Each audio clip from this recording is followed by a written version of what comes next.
should be good to go. Nice. Yes, morning. All right. I'll just post it to my story a little bit. Why does it look weird? What's going on? Is it the lighting? No, it's the size of it. No. Let me see if I can figure that out.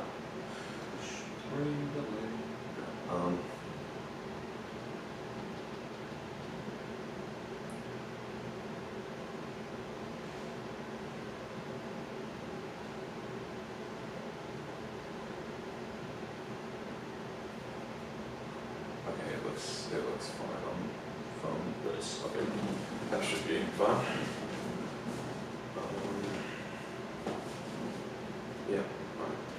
Let me just check this out. We should be good, and then I'll post it to my social. Yeah.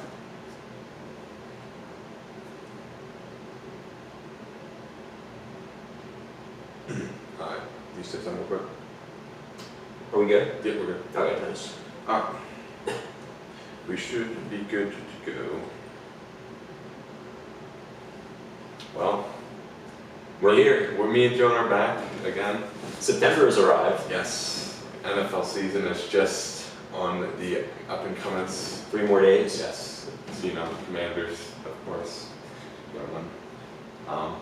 So NFL predictions. NFL predictions, it's going to be great. I think that I think some of our picks might shock you. We don't even know each other's Yeah, we picks. don't know. We're doing predictions, division winners. We're doing all of Playoffs, and then awards. awards. Yeah.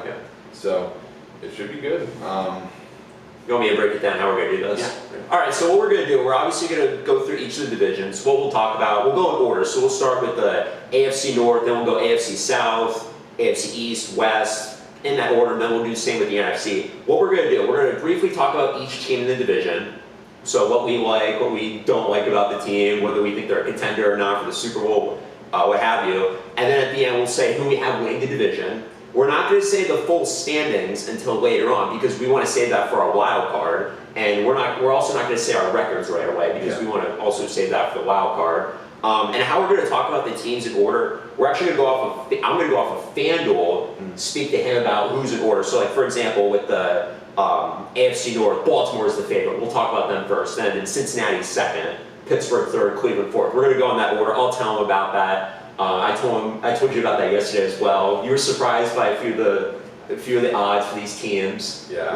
We'll talk about that. But yeah, we're just going to go in that order. Then of course we'll talk about our standings prediction, or our AFC, NFC, who we have as our wild card teams, who we have missing the playoffs, and who also might end up with the #1 pick. I think we have a pretty good idea as to who we think's got the #1 pick with the worst record. Yeah. And we'll also talk about the NFL draft a little bit for 2026, since it is a pretty loaded draft in terms of the quarterbacks, at least much more talent than we had last year at the position. And then we'll go through our respective playoff predictions. We'll say who we have winning the wild card, divisional round, conference championships, and then our Super Bowl picks, who we have winning. And then at the very end, we'll go through our awards. So who we have for MVP, offensive rookie of the year, defense rookie of the year, coach of the year, comeback player of the year, that kind of stuff. I think we're also doing protector of the year. Yeah, it's which we established last night. I didn't have that written down, but I want to do it because I want to give love to the linemen because I'm a big lineman fan. I think they deserve a lot of credit for keeping the quarterbacks and running backs safe. Well, if they're good. I think that's the first. I think that's the first year for the award. It is. Yeah. Yeah. So we'll have that. But yeah, it's gonna be great. We have no idea how long this is gonna go on for. No, it's probably gonna be a while. I did this last year on my podcast. It went on a lot longer. I had a lot of editing to do, so at least with this, since that's why we're doing it as a live stream, we don't have to worry about editing stuff like that. We can just go right through. So it's gonna be great, and this is a once-a-year thing. The predictions. Obviously, we did the draft stuff last year on his channel, and a little bit on my channel as well. And Labor Day, 3 days away from the NFL season starting. I think this and the draft will be a yearly thing. After college, we don't know yet. We'll see. Yeah, we got a long way to go. We got 30 years, so we'll see how it keeps going after that. But would you like to start? Yeah, so we'll just go right ahead. We'll start off with the AFC North, like I mentioned. We'll start off with the Baltimore Ravens, who not only are obviously the favorites to win the division, not only the favorites to win the AFC, but also the Super Bowl favorites. They're plus 650 favorites to win the Super Bowl. Heavy odds to make the playoffs, of course, especially with winning the division. I know we've talked about this prior to today. We've talked about it off the air, but this feels like the team's best shot at winning a Super Bowl under Lamar. Their over-under is 11.5, and I'll mention, we'll talk about over-unders for some of these teams as well. If we haven't gone over-under, we're not just going to say the records. We'll save that for later. But anyway, Baltimore, their over-under is 11.5. This is one of the picks I had for my over-under episode back in June. 11.5. They had a really good draft yet again with Malachi Starks in the first round. They get Mike Green, who fell late in the second round. So they basically got 2 first-round picks. Yeah, the board just literally fell to them. The whole draft was insane. I mean, we saw a lot of people fall, like Will Johnson, Mike Green, Shador. Yeah, that's the marquee guy that fell, but there's some other players that are just up the alley that also fell. I think Azaraku, I think, fell a little more than we thought. So a lot of players fell that we thought would go first round. That's why I kind of reacted. So they basically got 2 first-round picks out of that somehow. Did do a lot in free agency, but they did get DeAndre Hopkins, who I think will be really good for them. Lamar has his 3rd year in Todd Monken's offense. He still did. That's great for them. I think their defense is going to be really good. I mean, their secondary, we talked about that off the air as well. You mentioned Starks. You've got Kyle Hamilton, Nate Wiggins, who they took in the first round after Clemson last year. Then you get Jair. And if he stays healthy, he's going to be one of like the best second corners in the league. So. And their defense, the first half of last year was not great. I felt like, but they got when they won those games at the end, they were 8-5 at one point, finished 12-5. Their defense got better and better as the year went on, and they should have won that Buffalo game. Oh, 100%. They should have won that one. The turnovers just killed them. Their schedule overall, I mean, it is challenging. The AFC North, it's still a very competitive division. They're at Buffalo. They're home for Kansas, or they're at Kansas City, at Minnesota, at Green Bay at the end of the year. Their home schedule is not too bad, of course. I do think they are going to be Buffalo week 1. I know going into Buffalo, that's a really tough place to win. Yeah. But week 1, you don't know what you're going to get out of week 1, as we saw with college football. I think they go in there, they win that game, they start 1-0. Even if they lose, it's not the end of the world. Yeah, I mean, I think there's more pressure on that on Buffalo. 100%, and like also you saw last year, Buffalo kind of came in slow as well. I mean, they almost lost to the Cardinals week 1. Right. The Cardinals, they always kind of start good and then they just simmer down and then get good again near the end and almost make playoffs. It's like clockwork every single year. But if Buffalo starts, they can't start that way against Baltimore. Yeah. They cannot start like it did last year. Yeah, I actually do like the Ravens to win that game. But yeah, I mean, the AFC North, it's not like, last year when we were talking about the AFC North, mind you, 2023, all the teams finished over 500. And they got a lot of hype last year because Cleveland had a really good 2023. Pittsburgh, even though we didn't know about the quarterback position, with Russ and Fields, their defense still really good. Cincinnati with Burrow coming back, although their defense flopped, and then you obviously have Baltimore. This year, I don't think it's still competitive, but it's not like what it was going into last year. Cleveland, we'll get to them. Should be a long year for them. Clear favorite. Cincinnati's defense and Pittsburgh, they're kind of an unknown. So I like the Ravens. Yeah. I think they're going to be really good. I mentioned I'd be shocked if they don't go over the 11.5. I guess like if Lamar got injured, he's had health issues in the past. We stayed healthy the last 2 years, and I think it's gonna be a big year for him. And he's also the favorite to win the MVP. Yeah, I like you said earlier with like the Ravens, it really is if they were gonna win a Super Bowl with this defense this year, because the Chiefs, I mean, we say it every year, they don't look as good. I mean, I still have them being pretty good because it's kind of hard just to bet against the Chiefs because you just the sample size. But this is a year where they're coming off of last year. There's a lot of one-score games they barely won, or they got really lucky blocking a field goal. Right. So this is the best year for the Ravens. One, to beat them, but also Buffalo. They didn't improve their defense, and they have injuries now. So it's really It's really the Ravens. I guess conference to lose. Right. So we're heavy on Baltimore. We'll go to Cincinnati. They're plus 250. They're in second according to FanDuel. Very interesting offseason for them.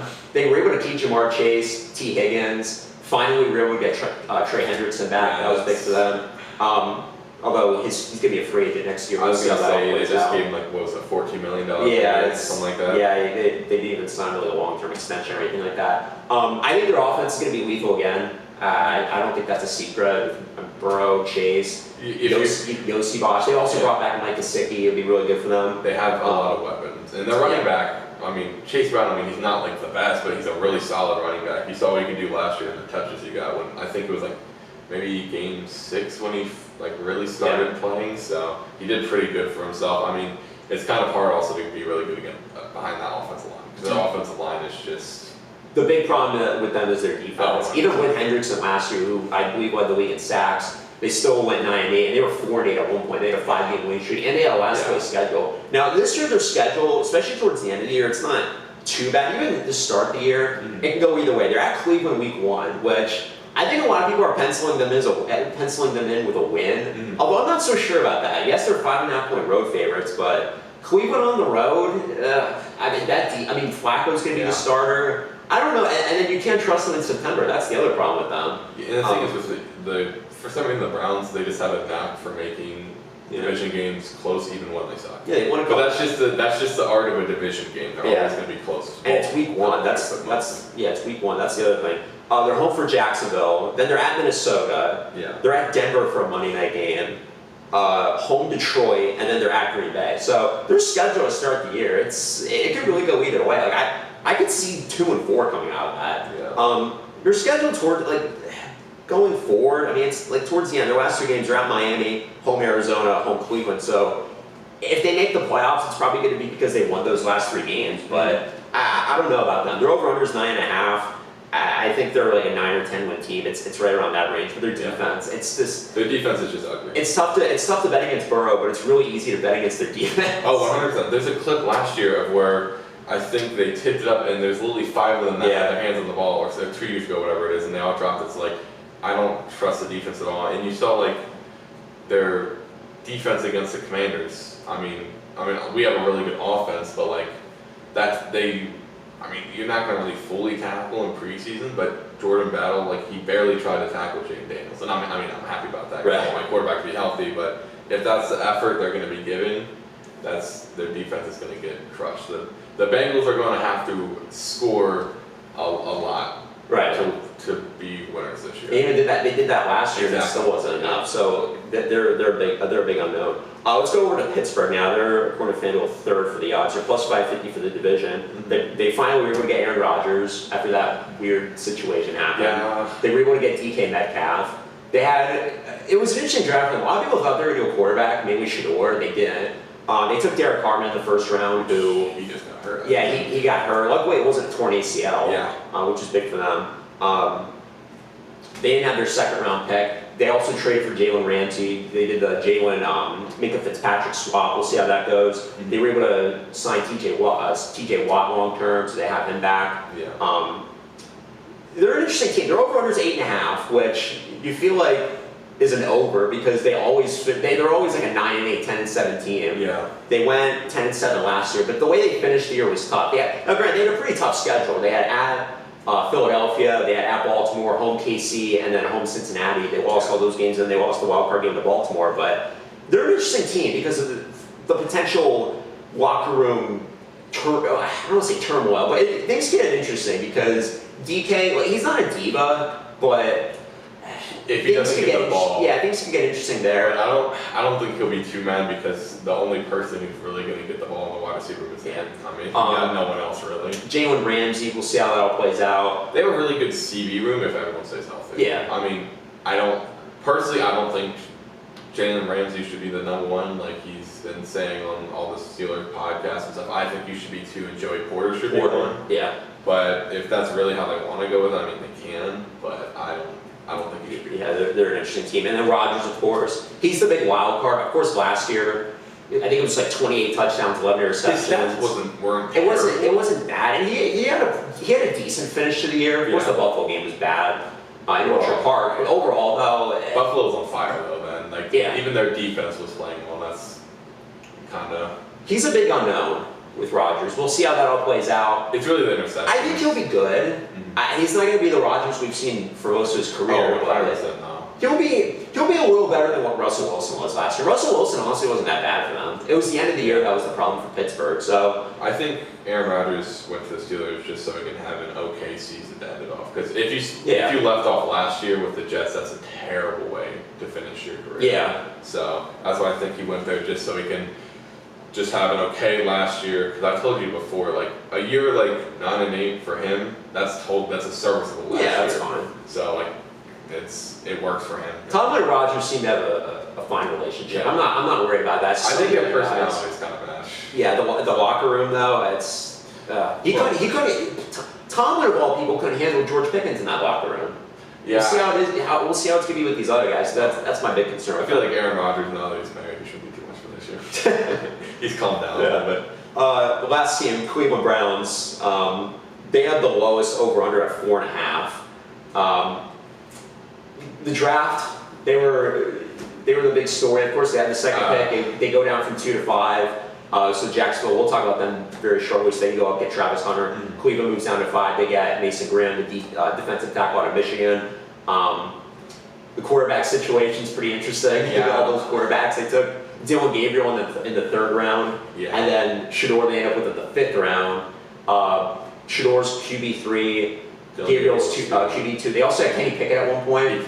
But he got traded to the Raiders. And then Joe Flacco's the starter. I think it was the right move. I love Joe Flacco. I actually think look, obviously you could say, well, why would they start Flacco when they have these young guys? First of all, Cleveland, even though they have very low expectations, they're trying to win games this year. It's Stefanski's 6th year. I don't know about his future at all. Like if they have a really bad year, which I think they will. Yeah. What happens to him? I think he'll be fine though. I think Cleveland knows that they're building for 2026 because they have the Jacksonville 1st round pick, which could be a high pick. They could very well have 2 top 10 picks, for example, in a loaded quarterback class next year. But they're going to be interesting. Myles Garrett, they were able to bring back. It looked like he was going to get traded. That was such a weird situation, and I'm just going to segue real quick to like that situation. It was so weird because he literally wrote a letter to Cleveland saying I'm leaving, and then right as he saw the money, he's like, okay, maybe, which is a lot different than someone else we'll talk about once we get to that division. But it was just such a weird situation, and like he said that he liked the direction the Browns told him they were going. If that was me and that's the direction they told me with their QB situation right now, I would not have liked that. Yeah. It's just such a, like, if you're going to pick Gabriel, 3rd round, then why even pick Shador? Yeah. I mean, I think personally it was probably a lot too much money. I mean, preseason hype for him, I mean, he started did he start every game? Shador? Yeah. I think Gabriel started the Philly game, for sure. It was just it's a weird situation, and then the draft was even weirder. Yeah. And they're just not a good GM. They just don't run well. I mean, it's like we talk about the Saints. The Saints, they're terrible with the money. They're terrible with, well, not coaching yet. We'll see how Moore can do. And then with GM, it's just, the organizations just aren't good at running themselves. Yeah. So. They're an interesting team. Their schedule. So a lot of people want to figure out when either Gabriel or Shador they're going to start. So their schedule. I mentioned the Cincinnati game earlier. They had that at home week 1. They're at Baltimore. They're home Green Bay. They're at Detroit. They have Minnesota for a London game, I believe. Yeah. And then they're at Pittsburgh. And then they have Miami. So this is the game I feel like week 7 they're home for Miami. That could be the possible time where they make a quarterback change. Because then they have at New England, at the Jets. Home Baltimore, at Raiders. That's when you can start flipping back and forth and giving because I love Joe Flacco and I want to see him play, but he's really good sacrifice to the Wolves the first 6 weeks. That is a rough schedule. Yeah. I don't think they win a game for a while. Yeah. That's going to be tough. So Cleveland, they're more for the future this year. I mean, that's why I'm surprised that Garrett did come back. It's just the direction they went is terrible. Yeah, I don't know what Myles Garrett. If this is what they told him, I don't know what he saw in it. Maybe there's something next year they have planned. Yeah, but like maybe they're drafting another quarterback next year, which honestly probably will happen knowing the Browns. Yeah, but we'll see. I mean, all right, it's just rough. So that's the AFC North. Very competitive division though, and a division with a lot of great rivalries. If you want to watch good division football, that's the division to for. Okay, so before we move over to the AFC South, we're going to talk about who we have winning the division. Just who we have winning the division. We're not going to say the standings. I think we know who we have. It's the Ravens. I mean, there's really no chance for any other team. I mean, you could say the Bengals, but their defense is awful. If Right. they had, if they literally had a mid defense, maybe they could be in talks. But the Ravens, I'd still take Baltimore. I said in talks. I didn't say they would. But the Ravens, they just have such a complete roster. I think they're 1A and 1B for the best roster in the NFL, tied with the Eagles. Yeah. So we're both going Baltimore here. We'll go over to the AFC South. A lot of question marks with this division. Are we gonna put up Baltimore, by the way, on here? Yeah, we'll put it. Baltimore. We'll put it up. Sure. I've actually never done this yet. It's a magnet. I got it. They have a weird angle here. Oh wow. Yeah, it's good. It's a little. There you go. There we go. Okay, good. I put it in the right place. Baltimore. Nice. Number 1. Let's go over to the AFC South. So Houston's the favorite, as they should. They're plus 150, Yeah. plus 115 for the division. Yeah. They had an interesting year last year. They went 10-7. CJ Stroud had one of the best rookie seasons we've really ever seen, especially at the quarterback position. Took a bit of a step back last year. A lot of people are calling it a sophomore slump. Their offensive line was in shambles. It was one of the worst in the league. Yeah. The receivers were injured. Nico got hurt. Stephon Diggs tore his ACL. Tank Dell got hurt as well, another gruesome injury. Prayers for him. Hopefully he can come back this year. Yeah. So they had a pretty good draft. Obviously they traded out of the first round, so the Giants can go up and get Jackson Dart. They get the 2 Iowa State receivers, Jalen Noel, Jane Higgins. Their offensive line is the biggest question mark with them, of course. I do think Stroud will bounce back. I don't know if he'll quite have the type of year he had his rookie year, but I think he'll be better than what he was last year. I just don't think that they have the team to have his rookie. I mean, I still think they're going to win a lot. Yeah, just because division. The division, it's a really bad division. Yeah. Here's another reason why. First of all, their over/under is 9.5. But probably the biggest reason why you go over for them is their defense is going to be so good this year. Oh, their defense is the one best. thing. Like Will Anderson Yeah. is insane. Stingley, insane. What is it, Hunter? Yeah, on the Danielle other Hunter. side, like you just have stars everywhere, and if you don't have a star, you have a player that could pretty much start anywhere. D'Amico. Yeah. He's done an amazing job. And the weird thing, they won a playoff game last year. Yeah, they did. Normally when you have a year like that last year where your quarterback takes a step back, you have all those injuries. Now, granted, it was at home, but they were playing a Chargers team that felt like they were peaking at the right time, and Herbert was playing really well. And then it was just a rough. And they won. And they won that game by 20 points. And Herbert had he threw, look at this one. He threw 3 picks in the regular season. He had 4 in that game. Yeah. I mean, that's just unbelievable. And I think with like the Texans, the only thing to watch out, like you said, is the online. Also, because they just got rid of their best offensive lineman. Yeah. They traded to my Commanders, Larry Tunsil. Welcome. But it's most of the plays going to be on CJ and the O-line. I mean, running back. I mean, Mixon, he's good.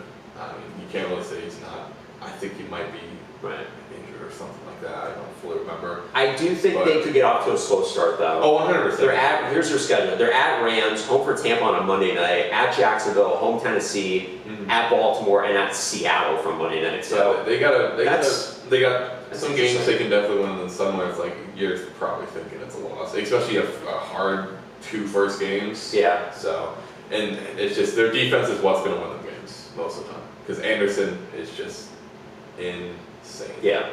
So. Yeah, we seem to like Houston. And they should be the favorites, especially with how the division is. Jacksonville, they're actually in second. They're plus 260 for the division. They're over under 7.5. Made a very aggressive draft trade to get Travis Hunter go from 5 to 2. Yeah. They don't have their first round pick coming up. We'll see how that plays out. Their defense was atrocious last year. A lot of people want to talk about Trevor Lawrence's play, rightfully so, especially with his contract extension. Everybody knows my take on that. Yeah. He's just Daniel Jones with long hair. Yeah. They hired Liam Cohen as their new head coach, which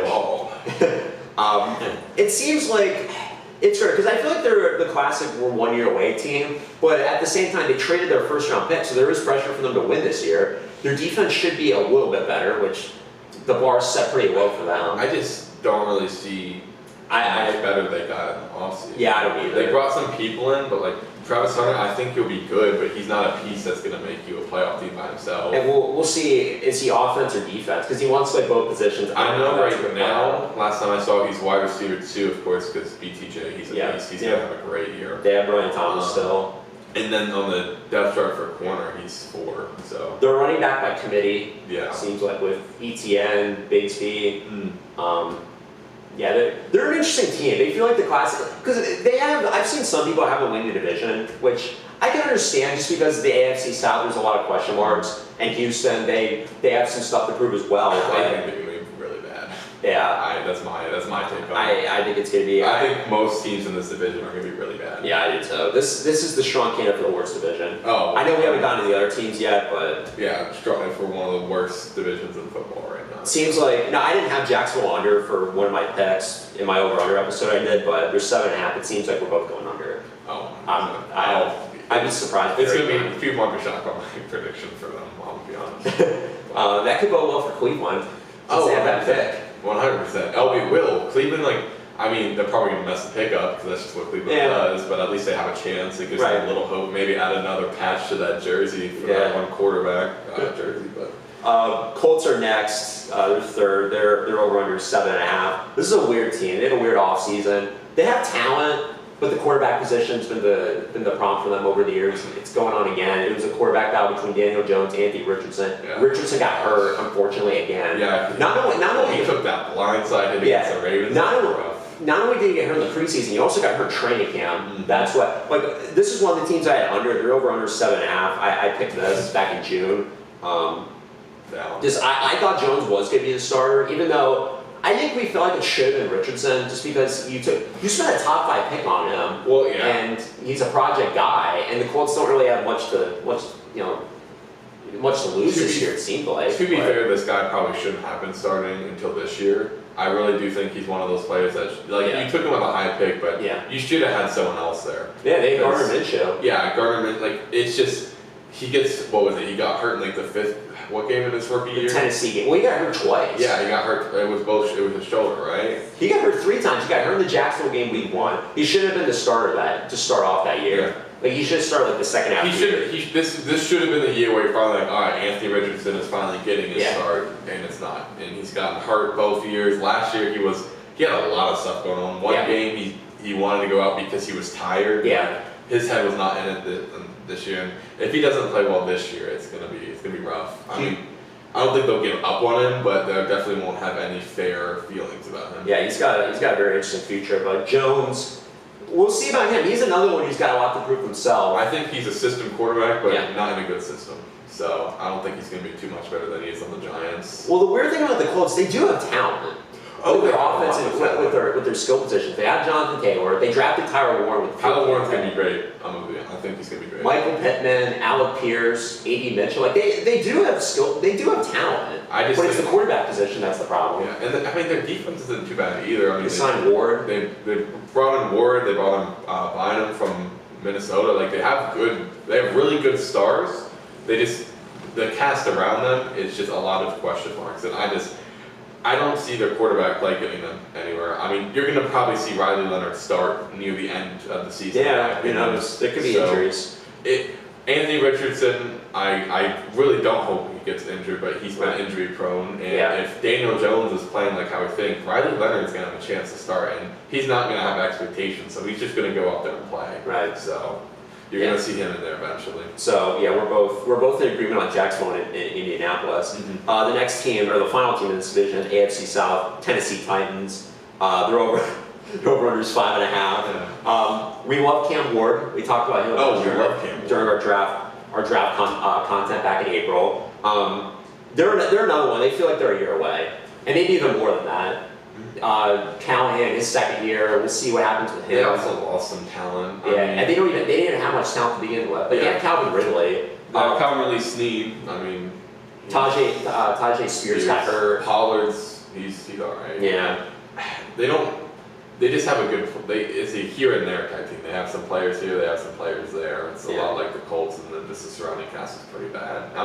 I love Cam Ward, and I think he'll be a good quarterback. But I also kind of wish he was a quarterback that got this to the year, just because. Yeah. The O-line's so bad. You don't want him getting hurt, but I don't think they have the worst O-line, but it's not great. Yeah, they're definitely a team, work in progress team. I wonder about Callahan. I already just mentioned him, but what happens? Because we're again with this division, we seem to be in agreement with every team. But the Titans, what if they're 3-14, 4-13 again? Do they give them a third year? Do they look for another offensive guy? Usually the thing that saves you is drafting a quarterback, and that's what's most likely statement this year. If they're bad again this year, maybe they'll be like, all right, listen, I mean, you got a really young quarterback and you got a lot of bad pieces, and if they have a good free agency and he has another bad year, then he's probably out. They have a lot of cap space. They're gonna have a lot. I don't really know the free agency class too well yet because I haven't been paying attention, but I'm pretty sure there's some. I mean, Hendrickson will be there, but we'll see. He wants to probably go to a contender. I mean, he's getting older. He's not going to want to go to the Titans unless they throw a bag at him. But I don't think he cares. I mean, he does care about money, but I think now he's more about a title because he's got money. Right. I mean, he just got a $14 million pay raise for 1 year and the rights to go straight into free agency instead of being stuck with the Bengals. So all right. So for who we have winning this division, I think we know. Yeah, I mean, I think we don't even have to really wait on it. Yeah. Houston Texans, 3rd straight year. Yeah. This is by far the best team, best quarterback, best defense, best coach. Best coach. Yeah, best quarterback. Even with the first place schedule, I think they do get off to a slow start, especially with their offensive line. I think the only thing they don't have the best in is just like running back, just because Jonathan Taylor. Yeah. And then, I mean, they have a really good wide receiver group. I mean, this is the best team in the division. Yeah. And maybe they do finally get over the hump. This team has never actually made a conference championship. Granted, they're the youngest. They're still the youngest. And they also always get either the Ravens or like the Chiefs, and that's just such a rough. We'll see if they finally get over the hump. But they definitely deserve to be in that tier 2 of teams that could actually get out of the AFC. All right, so we finally got through the AFC South. It wasn't torture. It wasn't torture. I didn't mind. It's a pretty clear ideal of. I enjoyed talking about Houston. That's the only team. And who knows? Maybe someone does surprise. I just don't see it though. All right, AFC East, Buffalo Bills. This is one of the best teams in the league. I hope we could put it up there, right? On paper. I mean, the only thing rough about them is just really their defense. That's just the one question mark. I mean, they brought in Joey Bosa, but if that's your biggest, cash flow out there, I mean. He gets injured a lot. I mean, I hope he doesn't get injured. Like, I never want anyone to get injured, but he's injury prone. Maybe there's some players where they go to a new team and they stay healthy. I mean, look at Zach Ertz. He came to us. They said he was injury prone, and then we got 20 really good games out of him. So you never know what's going to happen. So their defense took a step back last year. It was the offense, which going into last year, we weren't sure about them because they lose Stephon Diggs and trade with Houston. We weren't sure about how Allen was going to do. We thought maybe he would be a little bit better, but MVP, I mean, some people probably had him for MVP, but that was his best season. 28 touchdowns, 6 picks. I was totally fine with him winning the MVP over Lamar. I still think Lamar should have won. Yeah, if there was a year for co-MVPs, that should have been it. I think voter fatigue is just a big thing. Yeah, I mean, it would have been tough for Allen not to win, though. Which is, he had an amazing season. And they he cut down on the interceptions. Running was really good. He had a lot of clutch moments. This team, they're very good. Also, their schedule's not even that bad, which is kind of weird. Surprisingly for a first place schedule, they have one of the easier ones in the league. Now they do have that game against Baltimore, which I don't think they're going to win. Although I wouldn't be shocked at all if they won. But then afterward, it gets pretty winnable. Buffalo has a knack for winning big games. Yeah, regular season. I'm not saying postseason because we know the postseason history, which I say this every time. I'm so sorry for Josh Allen with what he's been dealt with, but I mean, it's interesting because. Anything can happen, really. So after that Baltimore game, they're at Jets, home Miami for a Thursday night, home for New Orleans, home for New England, at Atlanta for Monday night, at Carolina. Well, they have a bye week in between Atlanta and Carolina, at Carolina, and then they have the game against the Chiefs. So they could very well go to that Kansas City game with 1 loss, and who knows what happens to the Chiefs early on because they have an interesting schedule. I feel like this is a year where maybe the Chiefs could finally beat them. We'll get to them. We'll get to them pretty shortly. It seems like Buffalo over 11.5. That's their total. It seems like it'd be very surprising if they don't get there. If they not like Baltimore. If they somehow fell under 11 wins, I'd be very shocked. Yeah, they could still win the division even with 11 wins. It's just so crazy their schedule. I think it's really just a lot of division games are just so winnable, and I think a lot of the other games are just kind of like.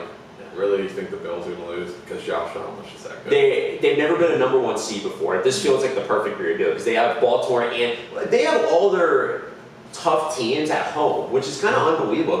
They have Baltimore at home. They have Kansas City at home. Tampa Bay at home, I'll throw in. Cincinnati at home. The Eagles at home. They have all all the meat on their schedule is at home, and they've been such a good home team the last 2 years. So, or just even Josh Allen's tenure with the Bills in general. So this feels like the perfect year for them to get the 1 seed. Although losing that Baltimore game, though, they won't have the tiebreaker, which hurts. But I still think they're going to be really good. Well, I think we both have an agreement on the Ravens. Yeah. Really good. So, I mean, and that's not a bad game to lose. I mean, the Ravens, they're a really, really good game. Yeah. But overall, Josh, if he stays healthy, he's just behind Lamar for MVP odds. I think Keon will have to step up this year. Because with Mac Hollins, I mean, I'm not gonna say he's the best wide receiver. I think he was an integral part, but he's gone. He went to the Patriots, which we'll talk about in a few seconds probably. But Keon Coleman's gonna have to step up this year and become a wide receiver 1, or at least really good wide receiver 2 with Shakira. Shakira, I think will have a very good year. Yeah, and the tight end like Ken Kincaid take a step forward. They have Dawson Knox still. They were able to bring back James Cook. That was huge for them. James Cook was such a big re-signing for them, extension. So I think they brought back their key pieces. They brought in Joey Bosa. We'll see how he does. I mean, it's a hit or miss season for him. I don't think they really signed him for too much. So we'll see. Yeah, we'll see. Next team, the Patriots, who are in second, which I agree with. Their over/under is 8.5. It was actually good all season. It was actually at 7.5 when I did my episode. This was one of the teams I took for the over. It's at 8.5. They had a really good offseason. First of all, they hired Mike Vrabel, which was huge for them. They taking over for John Mayo, who was one of, if not the worst head coach last year. Granted, they had very little talent. They're still. Yeah, their offseason. Josh McDaniels is the offensive coordinator. People can say what they want about McDaniels as a head coach, but as an offensive coordinator, very perfect for Drake May. I really like that. They signed Stephon Diggs. We'll see if he's going to play week 1. Diggs is such a weird circumstance. He just a lot of off-season drama with him, the whole yacht situation, and I think just a lot of just other things that go on. So he's kind of one where you're like, you want him to play good, but you're not fully relying on him. I think he'll actually be good for them. I like the chemistry that he and Drake have. I think he'll be good. And I love Drake, man. It's just a little worrying. They signed Milton Williams, Carlton Davis, Harold Landry. Great offseason. Morgan Moses, Robert Spillane. I really like their draft as well. They took Will Campbell 4th at offensive line. Will Campbell is going to be amazing. That man on his first day in the NFL said he died for his quarterback, so he's going to be great. They got Travion Henderson at running back in the second round. My God. He and Stevenson, obviously if Stevenson doesn't fumble, that's a big that's going to be a really underrated running back duo. Henderson is going to be so good. That return he had against the Commanders, I was really surprised. I mean, because the Commanders were really good we're usually really good on special teams. That day was absolutely awful. Matt Gay needs to kick further. We'll talk about that later. And then Kyle Williams, the wide receiver out of Washington State in the third round, who we actually did talk about. I mentioned when we did the draft review episode on my show. You asked me who I think the steal of the draft could be, and I did say Kyle Williams. And he ironically did go to the Patriots, the team I really like this year. The big reason why you go over the 7.5 or the 8.5, whatever is their schedule. It's so easy. They're not going to be every bad team. They'll have a couple games where it's like, how'd you lose to that team? It's going to happen. It happens to everyone. They're home Raiders week 1 at Miami. That's probably a loss since they never win at Miami. But they're home Pittsburgh, home Carolina, at Buffalo, at New Orleans, at Tennessee, home Cleveland. They have a lot of it's pretty winnable. You also really are hoping for a jump from Drake May. I mean, last year he didn't play every game, so you kind of got to see it a little bit. I think Drake May, there's some things you see there where you're a little concerned about. I think sometimes he can be a little careless with the ball. So Vrabel, he's going to help him. Because the weird thing about New England, though, going into last year, this team was penciled in as the worst team in the league for a lot of people, including myself. I've been on the record, I would have been totally fine if they sat Drake May for the entire year. Just because they had no talent. And they went 4-13. They actually could have won more games than that. Well, the problem with them with Drake May is they started him against the Texans. That's the only problem I have with Drake May. You're going against Will Anderson. I'm sorry. I mentioned that when it happened. That's insane for him to be playing that first game. But they had a lot of close games last year that they could have won, and coaching was the biggest reason for that. Obviously, the talent as well. But that Buffalo game that they lost at the end of the year in Buffalo, they were 14-0 in that game, and it was self-inflicted wounds that cost them. I do think they are going to beat the Bills this year. I see a win there. I could see them split. I feel like they all. I mean, 2 years ago they split with them. Split last year technically when the Bills rested their stars. So I actually do think they're going to get a win off of that. But to me, this is a playoff contender. Yeah. With the way how the AFC is, their schedule, it'd be really surprising. Well, I don't want to say surprising. I think they're going to be. They might be a year away, but. I definitely like their odds for success this year. With Rabel and Drake May, I can take a step up. I think they're going to be like what everyone expected the Commanders to be last year. Yeah. They're not going to be as good as we were, but they're going to be a better team. And they had a pretty similar offseason to what the Commanders had years ago when we drafted Jay Daniels. I mean, of course, Drake May was drafted, but like bringing in the older veterans like Moses and stuff, that's a lot like us 2 years ago. Right. So I think it's going to be similar. So another team that I had for my over-under picks was the Dolphins, but not in a good way. Their over-under, it's actually 7.5. It was an 8.5 for the episode I did. I think this is a clear under. I think it's gonna be a long year for Miami. Oh, I think it's gonna be terrible. All this, just all this stuff that was going on in the offseason with the Tyreek Hill saga. Your best player, Teron Armstead retired. Yeah. And Tua's had health issues to begin with. And he didn't. The healthiest season he had is when he gained weight to take hits more. Yeah. And then he's like, oh, I don't like how slow I was, but yeah. You weren't really running well anyways. So I mean, I'm not going to judge what Tua wants to do. It's his career, but Tua's always a concern. I really hope he doesn't get another concussion. That would be horrible for his health, and I pray that doesn't happen. But you can't trust Tua. Tyreek, he's been having problems all season. The recent thing that happened with his divorce and everything, that's probably going to be on his mind. A lot of things are happening. Waddle, what has he done in the last few years? You're really going to have to depend on him, but he's been a question mark. Achane, question mark. I mean, I know he's had some questionable things with the injuries, so it's just going to be a long offseason. And then their cornerback issue. Every corner they kept signing just getting hurt and hurt. You bring in Minka, that's probably your best player on the team right now.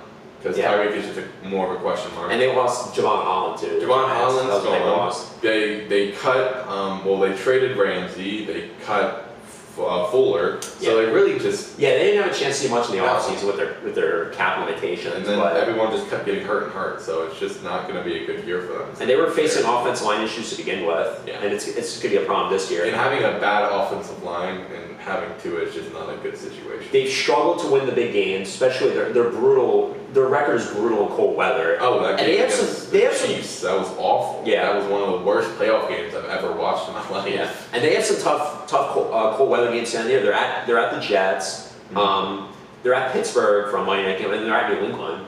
So it's just end of the year. That's going to be tough for them. Their schedule, it's interesting because they could get off to a good start actually. They're at Indianapolis week 1. The Colts I think are like 0-10-1 in week 1 games the last 11 years. So that could be a win. They're home New England week 2. I mentioned they really own the Patriots in Miami. At Buffalo for a Thursday night. That's a loss. Home Jets. At Carolina, home Chargers, at Cleveland. So they actually could be like 4-3, and some people think, oh, Miami, they've kind of stayed the ship a little bit. But then it's just, I mentioned, it gets tough. This is where things get really brutal for them. Oh, I think they're at Atlanta. They're home Baltimore for a Thursday night. They're home for Buffalo. They go to Washington for an international game.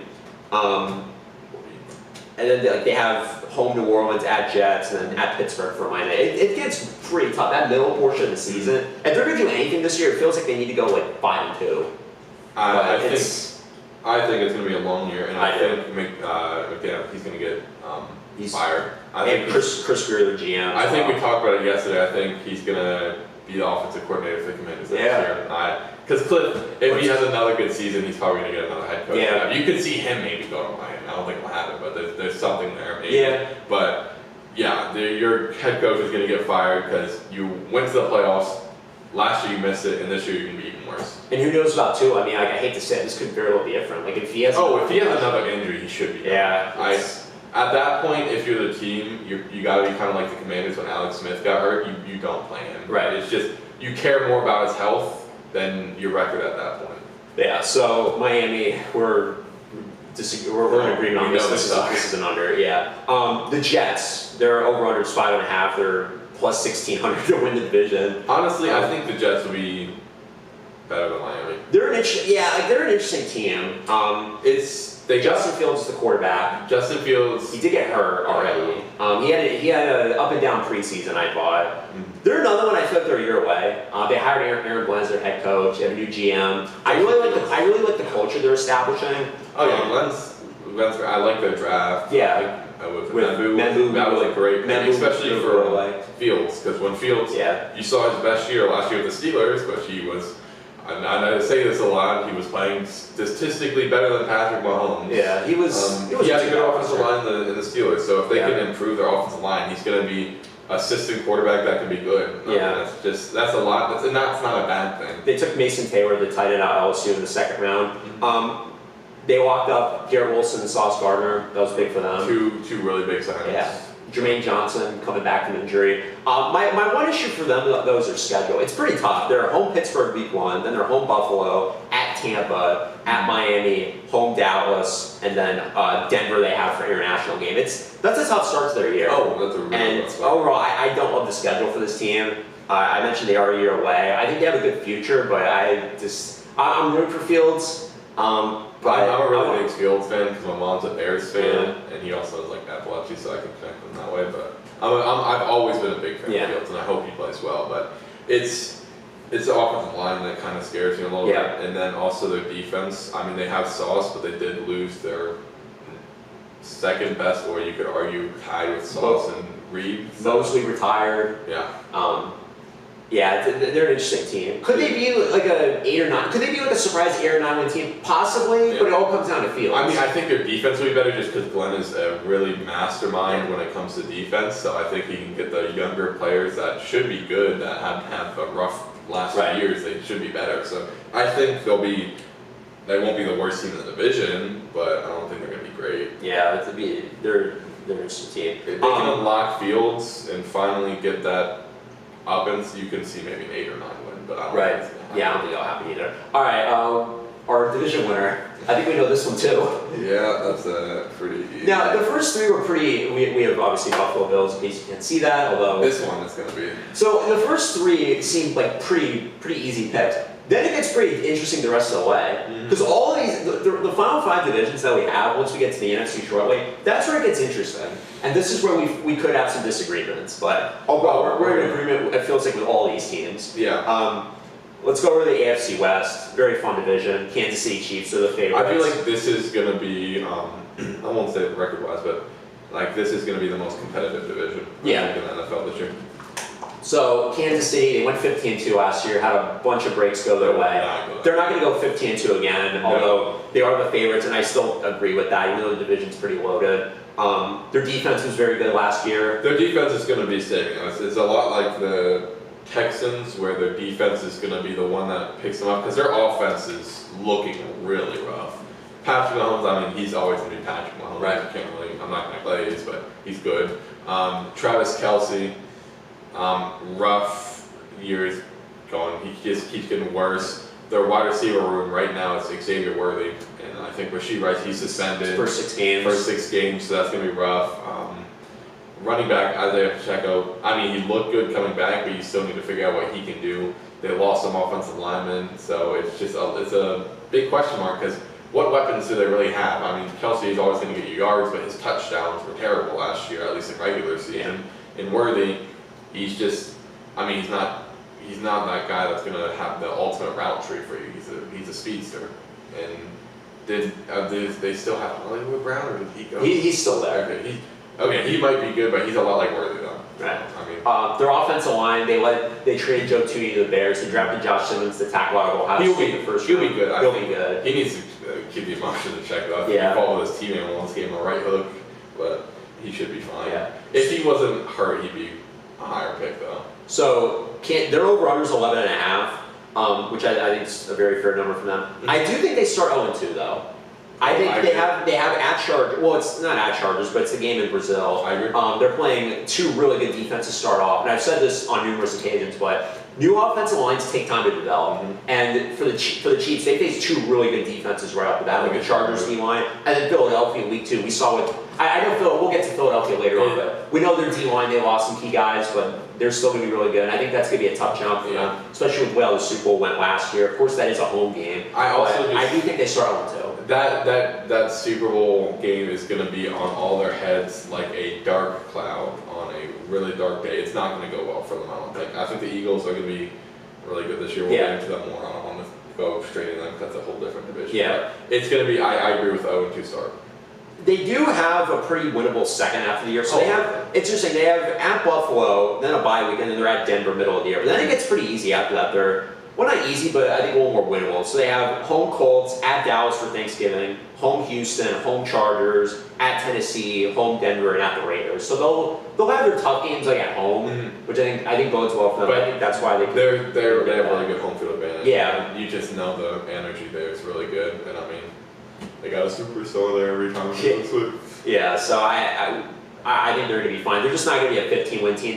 They seem like more of a 12 They shouldn't have been a team. They should have been a 15-win team last year. In my opinion, they were the worst undefeated team in history, going up to the point that when they were on. I put Pittsburgh. Pittsburgh's also up there. I put Pittsburgh above them. I think Pittsburgh just because Kansas City's defense was just very good. They're really good, but like most of their, I think one of their games was against Broncos where they won off a block goal. They shouldn't have beat the Buccaneers, but Bowles was stupid and didn't go for 2. Like they should have. The Raiders debacle. Yeah, there was a lot of stuff that they should have had. Right. They should have probably been 12 wins last year, which pretty close to this year. Yeah, they should be. But. Although there is a year for them to take a step back. It's this year. It's this year. Yeah. Their offense looks worse. Their defense. I mean. Other than the defensive line, you got some question marks. I mean, the corner room, it's not the worst in the NFL, but you don't really have anyone too great to write home about. So it's really just their defensive line, Chris Jones and what's the name? Carl Alphonse. Yeah, those are the two where they got to play well for the rest of the defense to play well. Right. Denver, they're up next. They're plus 290. So for a while it was the Chargers as the second place team. I think then it flipped to Denver. They got a lot of surprising Super Bowl buzz in July. I think that's carried in. They had a great offseason with their defense. They poached 2 of the top 4 defensive players from the 49ers, Hufanga and Greenlaw, which I think Greenlaw's going to have a great year. He came back last year and he produced very well for them even after the injury. Their defense is going to be one of the best in the league. Oh, 100%. They're very similar to the next team we're going to talk about, but Bo Nix, second year with him, under Sean Payton, I'm not worried at all. Now he has expectations, so you'll see what he. I think a lot of people just like to put the sophomore slump on all the quarterbacks this year because they just don't like this quarterback draft class because everyone's so good. I feel like people just don't like it when almost every quarterback's good. I mean, there's a question mark on some of them, but a lot of them are good. So they just don't like it. Their offensive line. Very good. Yeah. They took Janae Barron, the defensive back out of Texas. I think we both agreed he was really good. we really like that pick. They took R.J. Harvey, the running back out of UCF in the second round. That would be, some people are saying you could have a Bucky Irvin type rookie season, which I can see that in Sean Payton's offense. But Nix, I think he'll have a very similar year, if not a little better than he did last year. I think he'll do a little better. I hope he does better for fantasy. But defensively, they're going to be. Their defense is going to be either 2 or 1. I think it's in contention with the Eagles. Because the Eagles defense, they're always good. I mean, they're linebacker. Yeah, so they're over 9.5. We like them for the over. The next team, the Chargers, this is one of the picks I had for my over-under. I think 9.5. Broncos, you can flip them for second or third. I think they're 2 very similar teams. I also like this team. I also had the Chargers going over. I know some people are a little bit down on them based on the playoff game last year. Rashawn Slater tore his ACL, but that was rough, especially because they just signed into an extension. Yeah, but they have. Their offensive line's still very good. That's what I was gonna say. All it's gonna be that one lineman you don't talk about, but he's gonna be the best every year for a long time. Herbert's still big time. Herbert, people are down on him, but people have to factor in the lack of talent around him and what he did. Look at his wide receivers. I mean, you have Ladd McConkey and then an old I'm forgetting his name. Well, they had Mike. Well, they did bring back Mike Williams, and then he retired, and then they just got Keenan Allen. Keenan Allen, that's it. And then Quentin Johnson, it's Quentin Johnson. Are we going to talk about he's a really good wide receiver at this point? He can't catch a ball to save his life when it matters. There was a game against the Packers, I think, 2 years ago. Yeah, he dropped the pass. Where they would have won the game if he caught it, and it was right in his hands. Herbert threw a dime, and he just dropped it. So you can't trust him. They had a really good draft, I thought. They got Amarion Hampton in the first round, Oh, that was 22nd great. overall. Trey Harris, the wideout at Ole Miss. I really like that pick as well. Gives Herbert a big-time red zone target that it seemed like they lacked last year. And their defense is still, I think, going to be really good. Their defense is They were one of the best last year. I love Derwin James. They had a very easy schedule last year. It's much tougher this year.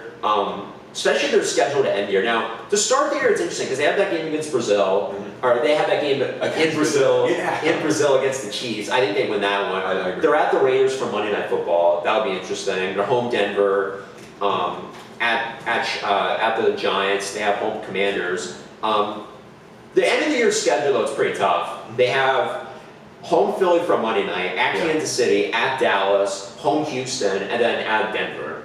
So their schedule at the end of the year, like if they're going to go over the 9.5, they better get their wins as early as possible, kind of like Pittsburgh last year, where the Steelers had a really tough schedule to end the year, and they got all their wins early on. They were able to go with the over. For the top 3 teams, the biggest sin is splitting the division games. Yeah. That's their biggest thing. I think most of them can probably beat the next team in both games, but it really comes down to the top 3 teams in that division, at least splitting and then winning some easy games during the season. And the coaches in this division are awesome. Andy Reid, Harbaugh, Reid, yeah. Peyton, Pete Carroll. We'll get to the Raiders very shortly, but that's why I think Denver and the Chargers both go over. Yeah. I know last year all 3, the Chiefs, Chargers, Broncos. I know all 3 of them made the playoffs, and it'll be tough to make it 2 years in a row. But If there's going to be a division that does it, it's them. I think it's them, Yeah. even over the NFC. Or They the might NFC have North. the best division in football right now. Yeah, the coaching in that division and the quarterbacks, it's just tough to bet against. Harbaugh, everyone's like, oh, he did really good with year 1, and he did, but it's usually year 2 when he does even better. So we'll see what he can do. I mean, he constructed the offensive line perfectly. Wide receiver, that's the only thing to worry about. But hopefully he takes his step up. And I mean, Keenan Allen, you're not gonna Another year with Lad. I mean, he's not gonna be your number 1, but he looked pretty good on the Bears. And I mean, the quarterback play he had, he wasn't the greatest. I like Caleb, but it wasn't the greatest. Yeah. So Herbert. We'll see if he can turn from a regular season quarterback into a threat in maybe the playoffs. Right. That's the big Chargers and Broncos are also similar in terms of the fact that I don't think they're Super Bowl teams yet, No. but they're the kind of teams who could win a game. win a playoff game even without winning the division. Yeah. That's how I see it. And that easily could have been the Chargers last year. It should have been the Chargers last year, in my opinion. I think I had them winning. Raiders, they're last place. They're plus 1,100 to win the division. If they were in like most other divisions, Oh, say they were in like this division. Yeah. They have a better. they have a really good shot, I feel like. Say they're in one of these like divisions. I thought they had a pretty underrated offseason. They got Geno Smith at quarterback. They traded him for a 3rd round pick, reuniting him with Pete Carroll at head coach, which Antonio Pierce, I like them, but just, he was not. There was a really just big thing about the interim head coaches. Yeah. Because there were so many. I think there was like 5 The Carroll coaches got fired at some point during that season. So like a lot of teams just. The interim coaching became kind of like a fantasy at that point. Yeah. So. Carroll will be really good for them. They drafted Ashton Jeanty 6th overall. Rough first game, but I think it was an off game for Yeah. them. I mean, you see it in the NBA all the time in the summer league. They have like Victor Wembanyama get a really bad first game. He'll be great. He'll be great. I Brock- think he's their only, other than Brock, he's one of their only big weapons. And they had Brock Bowers. They hit on that pick last I year, love the Brock. tight end. He's great. The wide receiver core, that's the big question mark with them. And they did get Max Crosby back. That was huge. Yeah, well, that was big, but Jacoby Myers wants out. Yeah, he requested a trade. Yeah, that's so- so good. Yeah, that's what I'm saying. Brock is going to be the best tight end in football this Right. year because he's their biggest weapon passing wise, and then Gentry, I think he'll be good. I mean, it's kind of sad that it's Michael Myers' stance is gone, but he's going to be he's still going to be good. I think a lot of people. Myers. He Michael just- Mayer. Michael Myers, but Mayer. yeah. But yeah, they're over under. They're 6.5. It's interesting. I think they're around that 6 or 7 win range, to be honest. I think Geno will be good for them. I think Carroll will. Like they went 4-13 last year with a pretty tough schedule. Yeah. This year their schedule, it's not too bad. They do have a last place schedule, but like I said, It's just that's a division. It's just you can maybe just see 6 losses right there. The division's brutal. If they were in almost any other division, they have a better chance of winning division games. But you're in the best division in football right now, so well, it's rough. They're interesting. All right, now an interesting pick here for the division. I'll let you go first. Okay, so I think the other 2 teams we talked about, the Broncos and Chargers, they'll be good teams, but I think it's just The Chiefs, I want to say they'll be bad, but in my mind, since I've said that the last 2 years, I can't just say. I mean, of course, it's probably they do have to be worse, but I can't go against the Chiefs yet. Right. I still have not one. I agree with that pick. We're 4 for 4. As you hit the nail on the head. Like I really like Denver Chargers, what they can do this They're a season. year away from being in real Kentucky. Yeah, and maybe one of them will take it. Who knows? Maybe the Chiefs have injuries. Maybe their offensive line flames out. I don't see NFL, it, it's such a weird thing. You never know what's going to happen. I can't bet against Kansas City though. Like, it's just you just can't. It's just you want to do it and you do it, but when it actually comes down to it, you just got to be honest with yourself. You just can't bet against them. I agree with that. I agree with all these picks. I think a lot of these are going to look really similar to last year. It's just a lot of the same. Well, like these 4, like I mean, yeah, you could make a different pick for the AFC West, but the rest. The other 3, it's just who else are you gonna pick? Yeah, no, I mean, this is the worst division of football, right, in my opinion. So. All right, now we're gonna go over the NFC North. So we're finally done with the AFC. That took an hour. That's not terrible. Yeah. So now we can finally start to get into Micah Parsons stuff. Yeah. So that was a big shift in the odds because Detroit was the favorite for the longest time, and now it's Green Bay. They're plus 170 on FanDuel to win the division. Their over/under went from 9.5 to 10.5, which for most makes sense. I mean, Micah Parsons is definitely a big part in that. Which makes sense. Very aggressive getting Micah. We thought maybe like if he was going to get traded, that was one of the teams. I'm gonna be honest, that they did not have to give. I mean, of course they gave up 2 first-round picks, but that's what you have to give for Micah. I thought they were but Micah kind of like. I honestly think they should have had to give another second-round pick or a 2/3 or something like that. I would have too. But Jerry Jones, man, he is the best. He is my favorite. He's not the best, but he's my favorite GM in this division right now, other than AP, of course. Yeah. But Green Bay though, they went 11-6 last year. They went 1-5 in the division, which is just hard to imagine. The division was so good last year. They had a lot of close games. They could not beat the big boys. Got swept by got swept by Detroit, swept by Minnesota. They had honestly the swept by Philly. Yeah, the North are the 2 best division. So can they win the big games? That's the question. Jordan Love was not 100% last year. He got hurt in the Philly game. The Jacksonville game was not. He was not himself all year. Had a big turnover problem early on. Cut down a little bit, but in the playoff game against Philly, that was the problem. My problem is I'm just not really too big on Jordan Love. I think. Yeah. I mean, we talked about it yesterday. I think he plays more like Brett Favre than he does Aaron Rodgers. Yeah. The stark difference being the interception. I mean, Aaron Rodgers, it was very uncharacteristic of him last year at that many, but he makes a lot of done plays, like the one where he threw across the field and against like San Francisco. Like he was younger, but you haven't seen those things change yet. You wanted to see those things change. We had that moon pass that was a pick 6 for 5 yards. Like I don't see him being the best quarterback in the division yet. I don't yet. And people, I forgot who it was. He said that he's the #1 quarterback in the NFC. That was an atrocious and jail-worthy pick. That was awful, and I'm not even. I don't know. It was just. I texted you. I'm like, can you believe this? I just said this. Like I was actually upset, but it is what it is. I think he's a good player, but I don't think he's the best quarterback in that NFC. Right. They took Matthew Golden, 23rd overall. That was the best thing they could have done. That was a really good pick, I thought. They've been stuck in this role since Devontae Adams left, where there's never been a clear wide receiver 1. Right. They have a great wide receiver 2. They have good wideouts. Amazing at that. Christian Watson when he's healthy. On and on. Dontavian Wicks. But Dobbs. They needed to get a person who could be a wide receiver 1, and Matthew Golden is that guy. Tucker Kraft, tight end. He's really good at tight end. They have a lot of weapons. They just needed a X factor, and Matthew Golden can be that X factor. Yeah, he'll be really good for them. On their defense, defensive coordinator Jeff Hafley. Now he has Micah with Rashawn Gary. It's just got better. Yeah, that's gonna be tough. They let a good player go, but they got a generational talent. Yeah, and then they locked him up for I think $47 million. Yeah, 4 years. Holy moly! I like them because of their schedule, though. That's my biggest thing. So they have home Detroit, and then home for Washington on a Thursday night. Then it gets pretty winnable. They're at Cleveland, they're at Dallas, the Micah game, home Cincinnati, at Arizona. Like they could very well come out of that like 5-1. That schedule, it's doable. They do still have tough games. They have Philadelphia at home. They obviously have the division. They're at Denver. They're home for Baltimore at the end.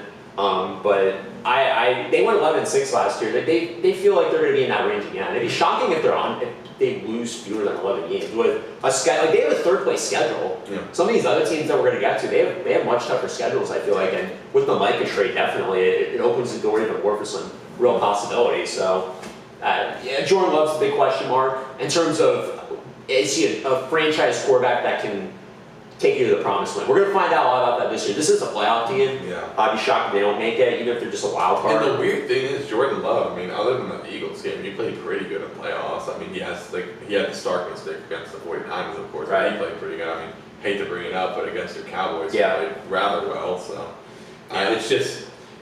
I'd see a little more out of him in the playoffs. That's what I want to see. Detroit's, it's not too far out for them to win the division. They're plus 185 on FanDuel. They were the favorites, as I mentioned, for a while. Honestly, I think it's going to be a lot like last year if they don't. I think they have Hutchback. That's the biggest X factor. He's going to be really good still. I mean, with medicine and recovery nowadays, I don't think he's going to take a step back. He had 7 sacks in how many games? He was going insane. They're getting all their players back from injury that are now going to be even healthier. I think they're still going to be really good. It's just is the offense going to be as lethal? They went 15-2 last year. They had the tough end of Washington in a division round their season. The injuries really killed them. Mm-hmm. They're not going to do that again. Kind of similar to the Kansas City Chiefs. Mm-hmm. And they lost both coordinators. They lost Ben Johnson over to Chicago Bears, and then Aaron Glenn to the Jets. They have John Morton now at the offensive coordinator position. They have Kelvin Shepard, I believe, is the defensive coordinator. He was on their staff last year. He's in New DC. Jared Goff, what happens? This is a big year for Jared Goff, I feel like. I love Jared Goff, and he had his best year last year, but the way that playoff game went, wasn't all his fault, but the defense, that's a big question mark. Offense, I still think it's going to be really good. Oh, they have elite. Amon-Ra, Jameson Williams, building off the way they did last year. They have Sam Laporta. Isaac Tesla, the third-round guy at Arkansas wide receiver. Had a great preseason. I think they are right up there for the best running back room. I mean, Jahmyr Gibbs is insane what he can do. And honestly, I don't know why they stopped running him against us in the divisional game. He was busting our shot. He was killing us. But hey, I'm not mad at it. But they have some of the best rooms in the league. Couple big question marks with them though. One is their offensive line. Yeah. They did lose Trey Ragnow to retirement. That was a big loss for them at center. And then they let Skipper go. Skipper they let go. They lost Kevin Zeitler in free agency with guard. And then their schedule. It's obviously you got to play the NFC North, but it's pretty tough. They're at Green Bay, like I mentioned. Home Chicago, at Baltimore for a Monday night. Home Cleveland, at Cincinnati, at Kansas City. They have home Tampa Monday night, home Minnesota, at Washington, at Philly, at the Rams, Pittsburgh. It's a brutal schedule. I still think they're going to be really good. Yeah, their over-under's 10.5. I think they go with the over. But they're an interesting team, though. They had injuries last year. I think if they stay healthy, they can be really good. It's a big year in terms of their Super Bowl window, because if they don't go too far this year, then you really had that question. If they don't win, if they don't go this year, it's over. They need to at least make the NFC Championship, I feel like.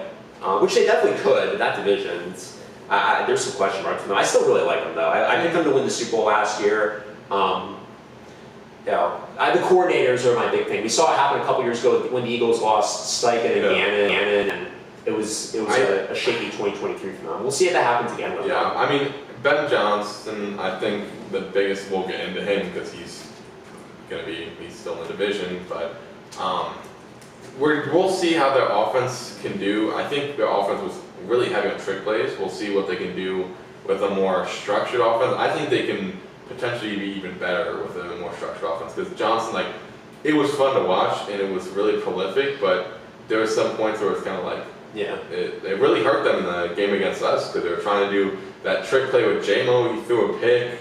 There was that one, I think, run where Goff fumbled on it because we got to him or something like that. But it was and you could also be like, oh, Johnson didn't have his head in the game, but yeah.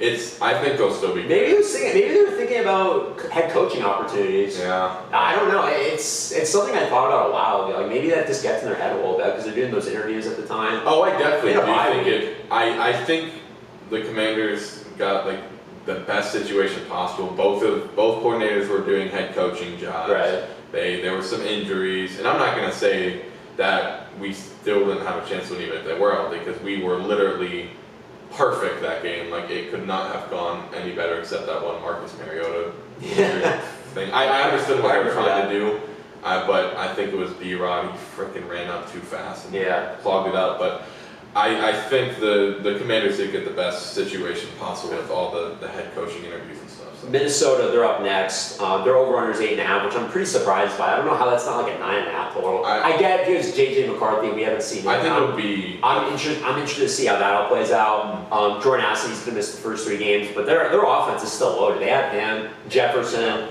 Hawkinson, Aaron Jones they brought back. They just got Thielen. They got Thielen as well. That literally just makes up for Addison. Right. So they went 14-3. That's an insane wide receiver room when Addison gets back. You have Addison, Thielen, and Justin Jefferson. Right. That's insane. They went 14-3 last year. They had a tough end of the season with the Detroit game, the Rams playoff game with Darnold and how he looked. They're not going to go 14-3. Oh, they feel like no. Yeah, with their schedule, it's much tougher. And I mentioned the division; it's going to be brutal as well. I think that Chicago game, Monday night, Week 1. That's an interesting game. That really is going to set the tone for both teams. Yeah, well, it's especially like Chicago. That's a pressure game, I think, for the Bears. We'll get to them shortly, but like Minnesota, it's a prove-it game for both quarterbacks. Right. It's the biggest game, I think, for both of their careers, really. For Caleb being that last year, it ended up not being the best situation, but going into the season, it looked like one of the best quarterback situations for a rookie in a while. You had just a bunch of games where you honestly should have won, like the Commanders game you lost to a Hail Mary. There's a few other games where you probably should have won, and it was teams that were very winnable and you just sucked. So the first game's going to be really telling. I mean, it is going to be up against a tough defense, but he's going to have to play well. And then McCarthy, you don't want to put too many expectations on him because it's his first game starting in the NFL, but... And Kevin O'Connell won Coach of the Year last year. And that's what I was going to say with having him as your head coach. He has the best. It's like we said it with Sean Payne and Bo Nix. Like having KOC there to lead the offense. KOC is so good at making quarterbacks that are okay really good. Like Sam Darnold. I love Sam Darnold. I'm not going to say he's a prolific quarterback on his own. He's a system quarterback. That's just what it is. Same with JJ. Because you saw how he played with Michigan. He has a team to learn. They were really good, but you're gonna have something like that. So I think if JJ can just play well as assistant quarterback, he's got wide receiver weapons, he's got running backs that are good, the line's really good, the defense is pretty good. I don't think they're gonna win as many games just because I don't think he'll play as well as Sam Darnold played. But they had a really strong offseason coming off a 14-win team. They re-signed Byron Murphy and Aaron Jones, like I mentioned. They brought in Jonathan Allen, Javon Hargrave. They improved their offensive line, which was a real problem for them at the end of the year with signing Ryan Kelly and Fries from the Colts. They drafted Donovan Jackson, first round out of Ohio State at guard. We mentioned McCarthy. He's the big wild card. Third year in Brian Flores' defense, I think it's huge for them as well. Which, the thing is, it's so weird how honestly, their team got better, but it just seems like they're going to do worse. Yeah. Honestly, the quarterback, we do that with the Vikings every year, I feel, but it's just... Well, their schedule, it's a rough schedule. Their schedule to start the year off, though, I mentioned that Chicago game. I don't think it's that bad after, even without Addison. They're home Atlanta for Sunday night, home Cincinnati. They're at Pittsburgh, but that's an international game, so we'll have that going for them. And we should also mention the last time they played Aaron Rodgers in an international game was last year. They picked them off 3 times and won the game, so that could go well for them. At Cleveland, back-to-back international games, so 2 road games end up kind of being home games for them, which is really good. Home for Philly, and then that's when it really gets tough because then they have at Chargers, at Detroit, home Baltimore, home Chicago, at Green Bay, at Seattle, home for Washington. It's brutal.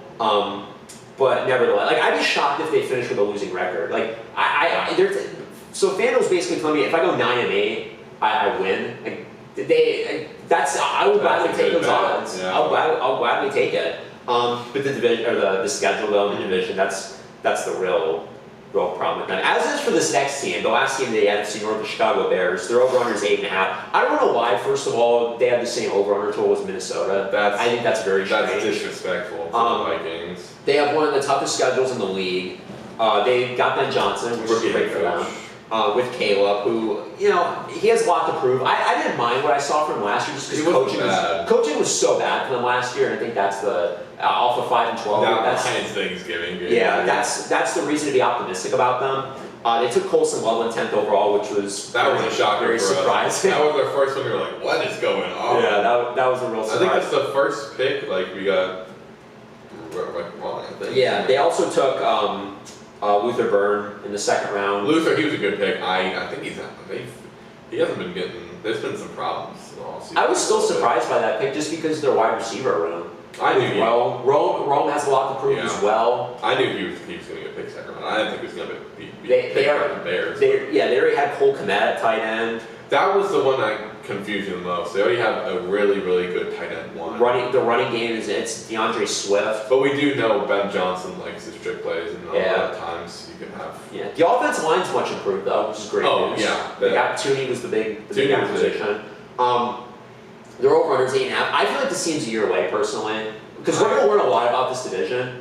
Do they have 2 years? That's the question. No, I don't think they have 2 years. I think they have 1 year. Their schedule, to start off, it's actually not too bad. They have at home Minnesota. We talked about that game. At Detroit, so the Ben Johnson return game. Home Dallas, at Raiders. If they don't go 3-1 in that stretch, I think they're in a lot of trouble. Because they have Washington for the Monday night game, the revenge game for them. Home New Orleans, at Baltimore, at Cincinnati. They got it gets towards, and then the end of the year too. For having the fourth place schedule in your division, you have a worse schedule than some of the other two. Honestly, that's one of the toughest in the league right there. Yeah, it's brutal. I don't know how the Bears get unlucky with these schedules. Yeah, it's really bad.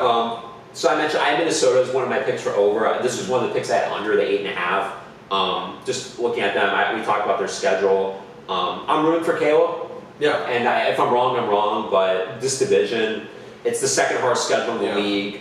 And the other thing too, they haven't had a winning record since 2018.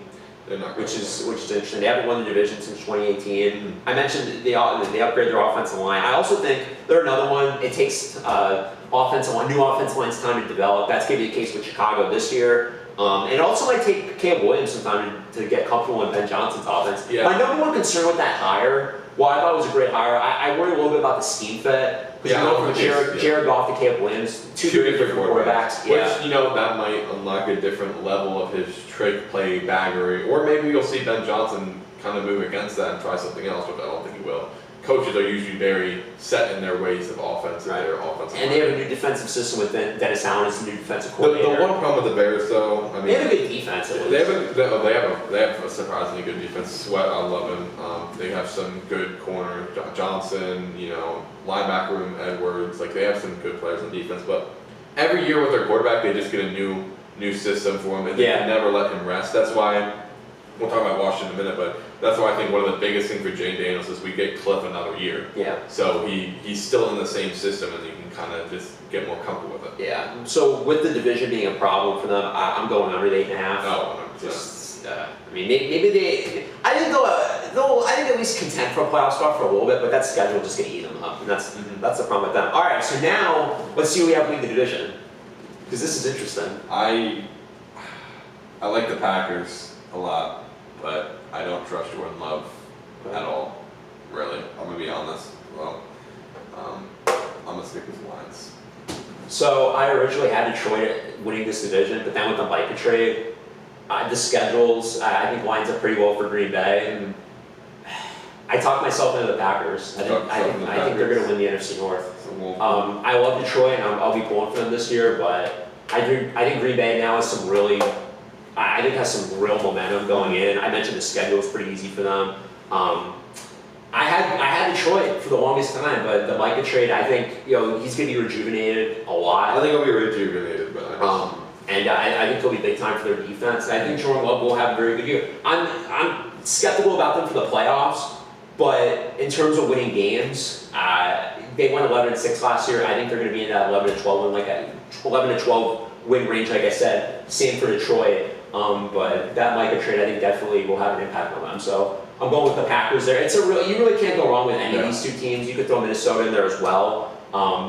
But I am gonna go with Green Bay. But the Mike, I had Detroit. I originally did, but the Mike Detroit, I elevated the Packers. All right, so very fun division. And now here comes another very interesting division with the NFC South. Tampa, who's won the division 4 straight years. I'm sorry, 4 straight years. They made the playoffs 5 straight years. They're minus favorites to win this division. They're minus 105. Interesting draft. And it's been an interesting year for them as well. Yeah. Their offense is going to be lethal, like it was last year, I think. Baker Mayfield, another new offensive coordinator. I had Liam come last year. I think like Baker, the big thing for him was turnovers. Now a lot of that I think was because their guys were getting hurt. Their defense was pretty bad last year on the top Bulls, who they extended by the way. They took Emeka Egbuka in the first round, 19th overall. That was a good pick. Which was a weird pick, but it was also kind of awesome. Their wide receiver, if they can stay healthy, it's insane. Baker's going to have a good year. Can you limit the turnovers? That's his problem. I think he was number 1 in fumbles and interceptions, which from a quarterback perspective, that's honest. Yeah, Josh Grisham's the new offensive coordinator. They have a first place schedule. Their offensive line was pretty shaky last year. We'll see how they pan out this year. Their running back, Bucky Irving, another year with him. Bucky's gonna be great. Yeah. I really wanted Bucky. I wanted him so bad when. Kate Otten's good at tight end. There's Mike Evans. They re-signed Chris Godwin. Mike Evans is the 1,000-yard receiver every year. Yeah. So. And maybe Godwin's gonna play week 1. We'll talk about that landing game. Godwin is. They have him. That's one why problem. they Luka. That's the one problem because you got other wide receivers that can hold the fort down until he's back. Their offense is going to be so good this year. Oh, they're going to be. That's the prolific offense you're looking at. Yeah, their defense is the big question mark. They were not very good last year. It took Ben Morrison, the DB out of Notre Dame in the second round. Who we'll see when he's going to play. We talked about him a little bit. Yeah, we were in pretty much agreement with this cornerback class. It was heavily injured. I think the only really corner that got picked in the first 2 rounds that really wasn't injured was Jade and Trey Amos because Will Johnson was injured, Savone he was injured, Morrison he had the hip injury. Like a lot of these corners were injured.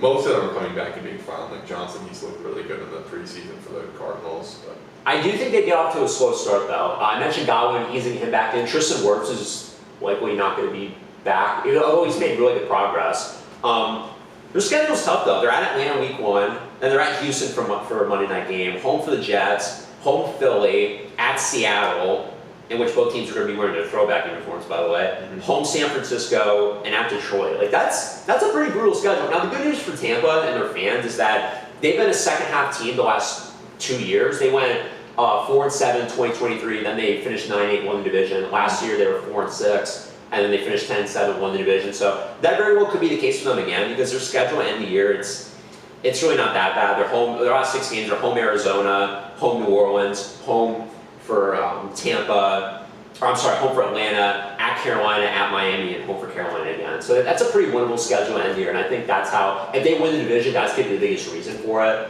But I think Baker's just going to be awesome. And I think he's a sleeper for MVP. Oh yeah, I think he's always kind of. I mean, he would have been last year if it wasn't for the turnovers. I think what we've kind of decided on Baker is he is like the cream of the crop when it comes to system quarterbacks. Like this is going to be maybe a wild take for some people, but I think Brock Purdy should have got Baker Mayfield money. Yeah, I would have liked that. We'll talk more about that contract. Darnold got that too. Yeah, Darnold. We talked about that. Was like that's the contract that was good for him. Because you don't want to overpay him. That was a perfect contract for him, in my opinion. Yeah. Their over/under is 9.5. I think this is a 9 or 10 win team. They've gotten some NFC Championship buzz, kind of like Denver with the AFC. I'm not ready to go there yet because Bowles. I like Bowles, but I'm not sure if he's a head coach that you can go super far with. Defensively, that's the big question. And the turnovers, can Baker cut down even just a little bit? I think the problem also with the turnovers last year, so many wide receivers, it's another one of those issues where the talent, like, they were young. I mean, you had a lot of people out with injuries and stuff, so it's kind of like Justin Herbert where the turnovers in the playoffs were kind of like the wide receiver wise, but we'll see. I mean, if he limits the turnovers and the offense stays healthy, they'll be prolific. So I think they can definitely be over the win total by a little bit. Yeah. They seem like they're in that 9 or 10 win range. Atlanta's next. They're plus 210. It feels like this has been like a two-team race for this division. I'll throw the next team in as well. I think this division, it's this is so like we were talking about the AFC South earlier. I think that these are two very similar divisions. I know we haven't counted the other teams yet, but I think the upside in this division is very good compared to the AFC South. Well, it's like these teams, they actually have like promise in the later years. Yeah. These teams, like it's just. So Atlanta, they're next. They're over under 7.5. Interesting. It's gonna be an interesting year for them. A lot of pressure on them. I think I'm gonna be honest. The Falcons are one of the teams where I'll probably surprise a few people. I think they're gonna be really, really good. Okay. They had a pretty good draft. A pretty unique draft to say the least. They get Jalen Walker at 15, Shout out DJ. who really fell. I did not. I thought Carolina was gonna take him at 8. Now we'll get to that very shortly, but I really like that pick. They traded their first-round pick this year, which really tells you they're going all in. Mm-hmm. And Terry Fontenot's 5th year as the GM. And that's kind of why like their defensive line got better. Like they got Pierce. They got Pierce at edge at 26. I don't like them. I like the Pierce pick, but I don't like them giving up their first. That's gonna be interesting. Now, if they win the division and that pick's in the 20s, it's worth it. But we'll see how that all plays out. They got Watts, the DB out of Notre Dame in the 3rd round. I really like that pick as well. Their defense was atrocious last year. Kirk Cousins was the big talk last season because of how he played coming off the torn Achilles. He also got injured mid-season as well. But their defense was awful. And Raheem Morris, who I liked the hire last year when it happened, I have real questions about him. They should have won that division easily last year. They beat Tampa twice. It should have beat us. Should have beat you guys. Should have beat some other teams. Yeah. They were 6-3 last year. Then they finished 8-9. They haven't had a winning record since 2017.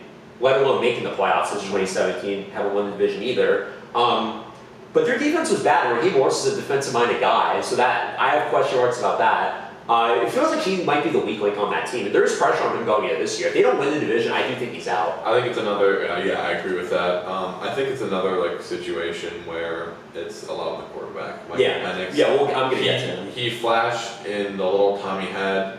And again, I know I say this a lot, but the expectation factor really plays into it. They still could have made the playoffs, but you're like, all right, go out there. If you make playoffs, we're really happy. If you don't, it's okay because we know the situation. We'll see. He looked very good. He looks like he can play at a high level. He showed. I liked what I saw him. He played very well against us. Of course, he had that really bad interception that was thrown to Quan Martin, but if he limits that, a lot of those throws were rookie passes though, so it's just one of those things. So that's the other thing with Penix. I've only seen 3 games out of him. He's an older prospect. I think he's already like 25. That's what he was an older prospect going into last year's draft. But I've only seen 3 games. I think he will be very good for them. Oh, I think it'll be great. They have the skill position guys to do it. They have Bijan, Drake London, a big offensive line. Drake London, they have Darnell Mooney if he stays healthy. I know he says about Kyle Pitts every year. He's gonna have a breakout. Yeah, maybe he will. Maybe he finally will. I think he kind of flashed at the end of the season. He had a really good touchdown against Commanders. Of course, you can always say that the Commanders DBs were absolutely atrocious last year, and they were.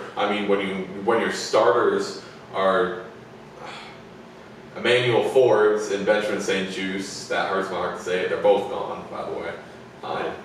St-Juste is only, real quick, I just want to say real quick. The funniest thing I saw on Twitter was St-Juste was like, he got burnt on the first day. They're like, this guy's off. We're like, we told you that, but you wanted to believe he was good. But back to this team.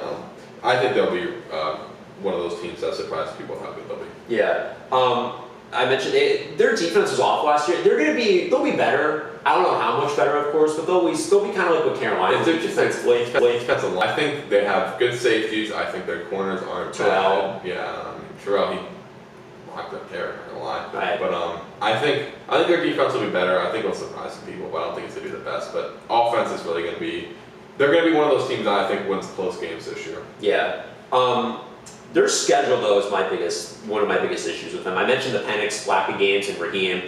Their schedule, though, they better win this Tampa game at week 1 at home. If they lose that, they're in major trouble because they're at Minnesota. Even without Addison, that's a tough game. They're at Carolina. We'll get to them. Home Washington, who you guys have been 4 straight years. We own them. Home for Buffalo, a Monday night game. And then they're at San Francisco. That's a tough schedule. I could very well see 2 and 4 coming out. You know how I feel about San Francisco. Well, I gave them a win against San Francisco, and I still think they got off to a slow start. I think my pick for them is really going to surprise people. Yeah. It gets easier after that. Although to end the year, it's tough because they're at Tampa. That game could determine the division even. At Arizona, home Rams, and then they're home for the Saints. So start to finish, their schedule it is pretty tough. If they just go like 3-3 their first 6 games, they could be in really good shape. But I don't quite see that happen for them. I'm kind of like them with Chicago. I want to see it to believe it. Very similar to Chicago. I haven't made the playoffs in a while. I haven't finished with a winning record in a while. I think they have a better chance of making the playoffs than Chicago. Yeah, I do too. And by the way, I will correct something I said earlier. Chicago made the playoffs in 2020, but since 2018, it's been a downhill ride for them. Yeah. But Atlanta, they'll be a fun team to watch on both sides of the ball. Yeah, it'd be a big year, obviously, because if they don't win enough games, then obviously Penix will still be there. But we were talking about yesterday. They'll hire an offensive-minded guy at head coach. And obviously, they're not Super Bowl contenders whatsoever. If anyone thinks that, DJ, I'm sorry if you think that you're crazy. But I think they're playoff contenders. Yeah, in that division. Carolina's next. They're plus 4-3 for the division. They're over under 6.5. They're an interesting team. Price. I love him. He's great. They brought in T-Mac, who's going to be really good in the NFL. They traded Thielen, which kind of sucks, but they got Leggett. They have some... Jalen Coker came on last year. Hubbard, they still have. Like, they got some people. I just think their defense is a big question mark. Yeah, their defense was atrocious last year. Probably the worst. And they really didn't address it. I mean, I don't think they brought Clowney back either. So like, yeah. This team, I don't have a win division. I actually did throw them out there as a potential pick, only because I love what I saw from them last year at the end. They didn't win those games. Like they had the game against Kansas City, almost won. Tampa, they should have won the game in overtime if Hubbard doesn't fumble. They win that one. Philadelphia, if Leggett doesn't drop the pass, they probably win that game. You know, they did have some close wins. They beat the Giants in overtime. They beat Arizona in overtime. They beat Atlanta in overtime, and the Falcons still had a chance to win the division and go to the playoffs. So, and I really liked what I saw from Bryce Young last year, especially towards the end. It's a big year for Bryce, of course, because it's the prove it year. Like we talk about like 5th-year option, even the second contract. Well, he does really well. He finally had his flash, so now they're expecting. I mean, they expected a lot, but then it went down after that first year. Now you're back to having a lot of expectations going into this. So. Second year with Canales at head coach. I think they hit on that hire. Their schedule honestly is not too bad. It's a 3rd-place schedule, but to start the year off, I think they could do something. They're at Jacksonville week 1, then they're at Arizona, home Atlanta, at New England, home Miami, home Dallas, and then at the Jets. Like they could very well come out at 4-3. It's the rest of their schedule that's. I just can't trust them. Yeah. I'm gonna be honest. I just can't trust them at all. I do think they go over the 6.5, not by much. I don't have them winning the division, but they went 5-12 last year. It'd be very surprising if they're not a win or two better than what they did. Again, I mentioned the momentum that they had. I don't think they're a playoff team at all, but I do think they are going to be a little better than people think. I think they are actually a dark horse to win this division with Bryce, I mentioned. And back to that T-Mac pick, you really couldn't go wrong with taking either him or Jalen Walker at 8. We were talking about that ad nauseum throughout the process. If you take one or the other, it's it'll really help out your defense, or it'll really help out Bryce Young. Whichever direction you go in. I think they probably should have gone defense. I'm gonna be honest. Yeah, that's what I would have done. But T-Mac, I think would be perfect. I'll be right back. Keep talking. I gotta get my charger. Yeah. Yeah, I was saying we're probably gonna take a break very shortly because we got the NFC East to look forward to. But yeah, Carolina, they're 6.5. I do think they're gonna go over that. This is a really fun division though. Although the next team that we're gonna get to. That's going to be pretty rough when we get to them. Yeah. Let's see, I'm going to plug this in. That's going to be the most interesting part. Actually, no, why don't you do that? Why don't I just... One sec, I'll just take the break right now. Yeah. Quick break. But yeah, I think, honestly, I think the Falcons are going to surprise a lot of people. People might be surprised with how many wins I have them getting. I have a lot of powerhouses this year in a lot of divisions, so that'll be the biggest thing. But I don't know. It's weird. I'm really surprised about this one though. I was almost for certain that you picked the Lions. I still think the Lions will be really good, so that might be my issue. But the Packers are definitely going to be really good, I think, and we'll see. It's really it's really on Detroit, their offense, because you got to see they were prolific. They had multiple 40-point games, so you're really just gonna have to see what they can do off of that. But next two divisions should be fun. This one, I'm gonna have a surprise. That one, of course, East is always, that's our division because he's a Cowboys fan, I'm a Commanders fan, so that one will probably take a long time to talk about. And the playoffs should be fun, and then the awards. I don't think I have too crazy predictions for the awards, but we will see. John will be back in, I want to say, 5 seconds.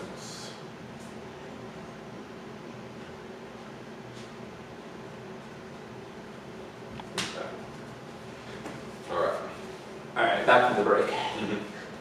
Yeah, so we were talking about Carolina and what they could do. They lost Thielen, which I think was big, but they brought back Renfro, which I don't know why they released him in the beginning. Renfro's, I love Renfro. I think it would be good for them. I think it would be fun at least. Yeah. But like we said, defense, so that's gonna be that shit. Yeah. So our last team, the New Orleans Saints in this division. We have talked about this, and there's nothing that's gonna change. This team is gonna be absolute garbage. Yeah.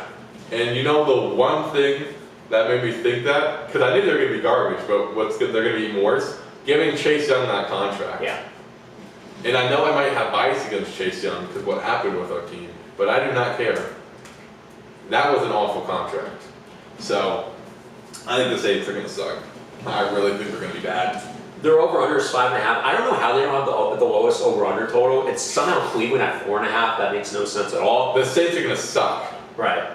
They're awful. Yeah. This was actually one of the teams I had under my over-under predictions episode, the 5.5. We're talking about worst run teams in the NFL between the Browns and the Saints. It's the Saints. Yeah. They suck money-wise. They suck GM-wise. The coaching, of course, we're going to have to see how Kellen Moore does, but they just suck overall. Yeah, I think Kellen Moore will be good for them for the future, but right now, it's just, I hope they're patient with him, and I think they will.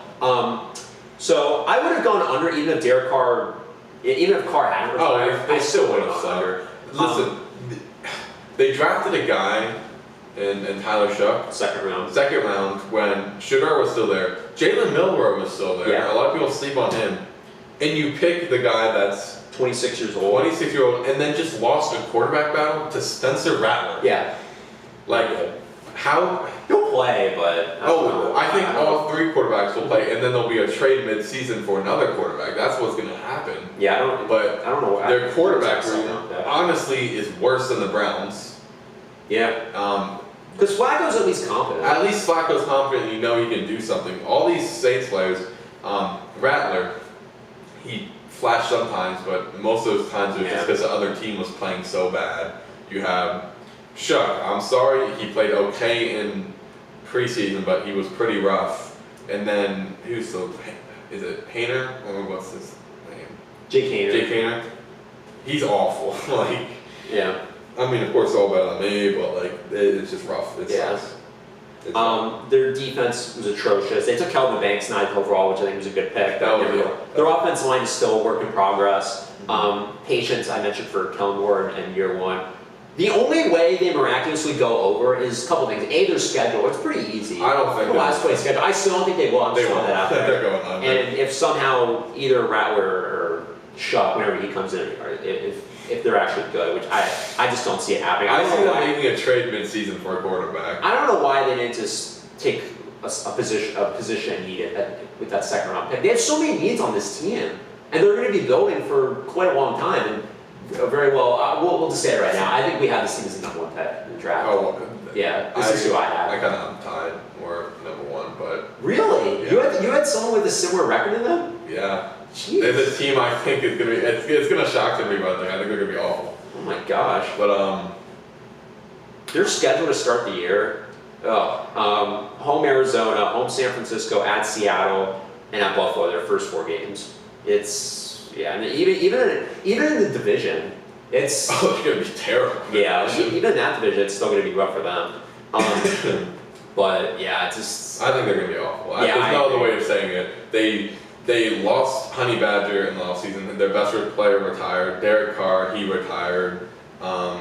They brought back Chase Young. He's rough. Everyone else in rooms is just who is their player where you're looking at like that's their best player and he's really good? Chris Olave, the concussion magnet, like it's Tua, but on the wide receiver side. Things will look up for them eventually, just definitely not this year, and probably not the year after. But if they get the number 1 pick, Where you just count up the years till they'll be good. Yeah. I mean, it's insane. which is tough to say because they were a really fun team with Breeze. Yeah, I love Drew Brees. He's one of my favorite quarterbacks of all time. He's but, my favorite. Yeah, Man, it's just tough. But after he left, hey, good news for them though. The draft next year as a whole in the quarterback class, very good. So they're still gonna find a way to pick the worst quarterback. yeah. But yeah, hopefully. This year though, I think they definitely go under the Honestly, final. I hope Shuck is great for them, but I just don't I think didn't it will see happen. it. I was not really shocked at it. It was a really good story with all he went through in college, medical. No. But getting himself drafted in the second round, that's a great accomplishment. But I don't think it's gonna be good for them this year. Our division winner, this one is interesting. I would say the rest of these are gonna be interesting. It can go either way. I think it's gonna be a repeater. I think the only reason they're gonna win though is division wins. Yeah. That would be a super. Can't bet. I actually thought you were gonna go Atlanta, just the way you were talking about them. No, I really do think Atlanta's gonna be really good, even coming from a Washington fan who we've owned in the last 4 years. But I think Atlanta goes over the 7.5. That's what it was in June and still is now. But I do agree with the spec. Not betting against Baker Mayfield. I mentioned Atlanta. I see some red Baker's flags. just a guy where it's like he's the cream of the crop. Like I said, as assistant quarterback. Like, I think Atlanta's the popular pick, but I see some red flags with them, honestly. And I think Tampa, they're the safe pick. I mentioned Todd Bowles. I'm not a huge Todd Bowles guy. I would definitely take him over Raheem Morris. I just don't understand how you don't go with the Bucks because they were pretty much that good last year with injuries. Yeah. I like Tampa to win the division. I don't know if there's. I would say They almost went to the divisional round. Right. Well, they went to the division round the year before. Yeah, so like we're acting like they're not a really good team. Still, it's kind of crazy. Right. So, really interesting division though, the NFC South. Now we'll get to the NFC East. We'll talk about the. Do we want to save them for last? Or? No, we'll do this one now because I actually really like the NFC West. But we'll talk about it now since we've been going on for a while. But we'll start with Philly, of course, since they won the Super Bowl. They're the favorites. Minus 145 to win the division. They're just Favorites to win the NFC plus 380. They're the team to beat in the NFC. We'll see if they actually repeat and get to the Super Bowl. Yeah. But this team, I think they're the favorites, rightfully so. And like I said, one of the best, either 1A or 1B best roster built in the NFL. That Baltimore. I literally had to argue with an Eagles fan because he said they weren't that good. I'm like, that's insane. Right. It was just a ploy for him to say that Jalen Hurts is the top 5 quarterback in the league, and he's not. Sorry, I'm gonna hurt a lot of people's feelings there, but he's not. But I'm a Washington fan, but I'm not gonna hate their. No, I really like Hurts. I don't think he's a top 5 QB either, but yeah, I think he gets too much hate. He definitely gets too much hate. He was awesome in the Super Bowl. He deserves more respect. Yeah. I completely agree. Eagles are really good. Even as a Washington fan, like you want to say you can be better, but it's hard. The Eagles are defensively really good. They draft amazing at linebacker. Like look at the linebacker room. Vaughn, Campbell. Like Campbell going to them is insane. Yeah. I mean, they really were going to get a great pick anyway. He fell because of medical concerns. Yeah, which it's like. They just draft well. I don't know what dirt Howie has on every other team in the NFL, but they just get trades that work out for them miraculously. Yeah. They got a really good rookie class last year. They have Carter offensively, A.J. Brown, Devontae Smith, Michi, which they got from Mechie, what he got from the Texans, which is a replacement for John. Goddard, offensive line, awesome. If Goddard stays healthy, offensive line. Another year with Saquon. I don't know if he'll have 2,000 yards again, but he's still going to be awesome. And the Mountain Curse, you got to be worried about that. Yeah, the defense. The big thing with them was keeping Fangio. Yeah, they lost Kellen Moore in New Orleans, but I'm not too worried. They've been fine switching offensive. Hurts this is his 6th offensive coordinator. I'm pretty sure. He's been good. That's unbelievable. Yeah. Finally, people talk about Hurts, not the quarterback people think he is. Well, maybe if you give him an offensive coordinator for more than a year and get him comfortable in the system, maybe that could help. I think his career is going to be clouded by how good the team around him is. That's just me. I think he's a great quarterback. I really do. I'm not going to say he's trash because he's really good. I think maybe people overinflate him. He's 7th or 8th. Yeah, I think maybe people overinflate him a little bit because of push.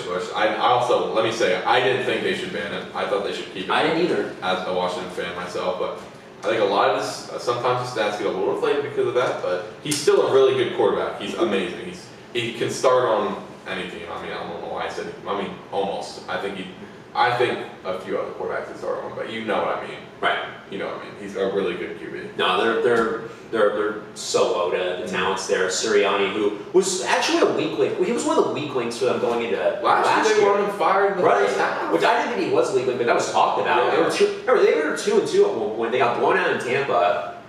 They also barely beat the Browns right after. I think having the bye week early was really good for them. We talked about like some people, you'd rather have the bye week, not too early, not too late, you want to run in the middle. Having it early on was perfect for them. And they just got better and better as the year went on. They just needed time for Saquon to get acclimated. Yeah, and they got going. Their offensive line was still awesome, and they hit on their draft. They got Mitchell and DeJean. I did my final mock draft for them I had that year. I had them taking DeJean at 22. Quignon was my number 1 corner in the draft. They got both of them. Yeah. That's insane. Now we'll get to your team, Washington. You finally made it. The over-under is 9.5. I'll give you the... We're going over. Listen, I agree. I don't think we're going to have the same amount of wins as last year because we have a tougher schedule, but you can't count out the kid, Jaden Daniels. I like how you sat up straight, by the way. 85. I got to lock in. Listen, our defense has gotten better. I'm not going to say we're great. There are some question marks. Pass rush, that's a question mark. We brought in Von Miller. He's a situational guy. We brought in Kinlaw. I think he's going to be really good, but he's not going to be that guy who gets you as many sacks. Our main sack guy is going to be Armstrong, which he got 5 and then he got injured for a while, so he can definitely fill in that role for Fowler. Corner-wise, we have one of the best rooms, and not in football, but in our recent history. Lattimore, he's finally healthy. He was not healthy a single game last year. He barely practiced with us because he was hurt all the time. We kept him for it. So he's going to be healthier. Is he going to be the old Lattimore? No. Is he going to be a better version than last year? Yes. Yeah. Mikey Sanders still. I think he's still going to be amazing. Trey Amos. I think he was kind of a steal, not a huge steal going in the second round. If we didn't take Connerly, which I'll get to in a second, we probably would have taken Amos. He's one of those that was talking about. Other people on the defense, Quan Martin. Last year he played with 2 separated shoulders. Not a lot of people know that. Right. He played with 2 separated shoulders as a safety. He was hitting people like that. He came back, first game back against the Bengals, back to where he left off. Will Harris, sleeper. He's pretty good. He might actually knock out one of our guys once because he's kind of crashed out sometimes with the hits, but it's okay. Offensively, Jaden Daniels. What else can you say? Right. We have Terry back. Might be a slow start, but I'm not too worried. I think it's a different situation than the Jamar Chase one. Debo, he's not going to be the Debo from a few years ago, but he'll still be pretty good. I think we're going to have 2 wide receivers that get 1,000 yards. I think Debo and Terry will get 1,000 yards. I think Debo will get a little more all-purpose wise, or Debo might just get 1,000 all-purpose yards and get like 900 passing yards. But we have a pretty good wide receiver. Noah Brown, he'll get hurt at some point most likely, which I hate to say, but that's just what Noah Brown does. I don't think he's had a single season where he's been healthy all the way through. Offensive line, pretty good. We brought in Laramie Tunzel, really good for us. Connerly, he'll be really good. I mean, he shut out Abdul Carter. Not going to say he's going to do that again, but he shut him out when they were against Penn State, so you always have to look out for that. Cosme, once he's healthy, he'll be back. We're not going to have a top 10 line in the NFL, but we'll have a top 15 for once in a blue moon. Like, we haven't had a good offensive line in forever. Yeah. I don't think we've had as much talent at offensive line as we've had in probably 10, 15 years. Like, it's crazy. I mean, we had Trent Williams, but that was pretty it, him and Brendan Sheriff, so I think it's looking up for us. In our running back room, it honestly looks pretty good. Ja'Cory Crosby-Merritt, I think he's going to be a sleeper. Yeah. He's going to be number 1 by, I think, week 4 or 5. He's going to be slowly brought in. Of course, we lost B-Rob, but Christian Rodriguez comes in for him, and he'll play that same role, and I think he could probably generate the same amount of yards as he did. McNichols, Eckler, both will be serviceable, and people don't really know this, but we just got Donovan Edwards on our practice squad. Yeah. And Donovan Edwards, I think he can be pretty good. Where a lot of people think he might be on our 53-man roster by the end of the year. So we got a lot of talent. Are we going to be the best in the division? I don't think so, but I think we'll be second best. Yeah, I agree with that. I do think they go over the 9.5. I'd be surprised if they get to 12 wins again. I think they're more of a 10 or 11 win team just because the schedule is going to be. I agree. I'm not gonna overinflate my team because I want us to be have that many wins. I got to be realistic. I mean, that's Right. part of the craft. I don't think they'll be 12 wins, but Yeah, the middle part of their schedule is interesting, like going from October to December. I think the most interesting part is the end. Yeah, so they're at one point they're at Kansas City for Monday night, home Seattle for Sunday night, home Detroit for the rematch, Miami, but that's an international. We play game. every single team in the West. Yeah, they play AFC West and AFC North. It's probably the two best divisions. Home Denver for Sunday night, and then they're at Minnesota. So, yeah, interesting. I also don't think they're going to sweep the Giants again, which I know might be a hot take. Only because last year the Giants played them really tough, and if Graham doesn't get hurt in that Week 2 game, the Giants win. Even the second game, Daniel Jones played pretty well in that game. Daniel Jones always played well against us. Yeah, well, that's the problem. Well, I also think it's because the Giants are going to be an improved team. There's a lot of pressure on New York. We'll get to them pretty soon. Division, I agree. I think they're the number 2 team. It's the schedule though that's going to be tougher for them. They had all those close wins last year, kind of similar to Kansas City. That's what I think differentiates between a team winning 8 games and like 13 games. Yeah. So I think they're going to be right in that middle portion. We're a lot like Kansas City, like you said, on that one-score win, where I think we're going to be better at getting those one-score wins up more, just because we have more talent now. And I think Jaden Daniels, a lot of people are saying sophomore slump. I don't see it. I don't see it with a talent like Jaden Daniels. Especially with Cliff being back. Exactly. I think a lot of people just want to hate on him. Yeah, I think that's really it. I mean, a lot of Eagles fans come in like Commander sections. They come at me sometimes saying he's going to have a sophomore slump. Yeah. They just hate him because he's that good. Yeah, they're a playoff team. They're scheduled to start off. They're home Giants at Green Bay for Thursday night, home Raiders, and then at Atlanta. I see 3-1 there, but they'll be very good. Defensively, I do have some question marks about them. I think they have a lot to prove. We definitely do have some defensive questions. They have a lot to prove, but offensively, I'm glad they got the Terry situation finally resolved. Yeah, that was big. And especially because money-wise, we got to be ready to pay Jaden. Jaden, he's going to be paid a bag. And if you don't think he's going to be paid maybe the top in history, you're insane. Yeah. So I think probably where you have like a 10 or 11 win team, I think they're a playoff team. I think they go deep over. Dallas is next. They're over under. I think it's still at 7.5 after the Micah trade, which I'm surprised it didn't go to 6.5. I'm gonna let you. That's what. Yeah, I don't know why. I yapped about my team for all, but I don't know. So Dallas. So interesting. I had them 8-9 originally. That was back in June when I did my over under stuff. I had them for the over. But the more and more I thought about it, even with all the Micah stuff going on, I became very appalled by that actually happening. I definitely don't think it happens now. I had them 6-11 before Micah even got traded, just because even if he was there, I didn't like the saga, the drama, everything that was going on with them. And I see some major red flags with them, even with or without Micah, because their running back room, like. A few years ago, who was the worst running back? A few years ago, that running back room would be insane. Yeah, but that's a few years. And I really like Javonte Williams, but ever since he tore his ACL, he hasn't been the same guy. Jaden Blue, the 5th round running back out of Texas, he could be good. Miles Sanders is, I guess, still going to be still on the running back depth chart. I'm not sure about that. Dak's 32 years old, coming off an injury. I have questions about that. There's only so many times Dak can come back and still. You have a rookie head coach. You haven't been able to stop the run for years, even with Micah, and that might still be the same with Kenny Clark. I will say one thing back to Commanders. You said run stopping. It put a light bulb in my head. We did really work on run stopping. And I think we really improved over the offseason. Dallas tried doing that too. They took Mozzie Smith the first round pick 2 years ago, and we saw how that's panned out. You can get 2 Pro Bowl players next year with this trade. All right. They technically could, but they could. I don't see it. And their secondary, they have love that. Their secondary, they have no depth. Like they have Diggs he's been banged up. Rebel, who we really like. Has Diggs even played with him? He might. I'm not 100% sure though. If you guys don't have Diggs and the only person you have right now is Bland, which you just paid a bag. I think he is gonna play. They just signed Bland, which was interesting. I'm glad he got the second contract. I'm surprised he was for that much money though. Sorry. Well, sorry. I heard something about Cornhole. They're playing cornhole outside. But we got work to do. Yeah, a lot of work to do. We have work to do.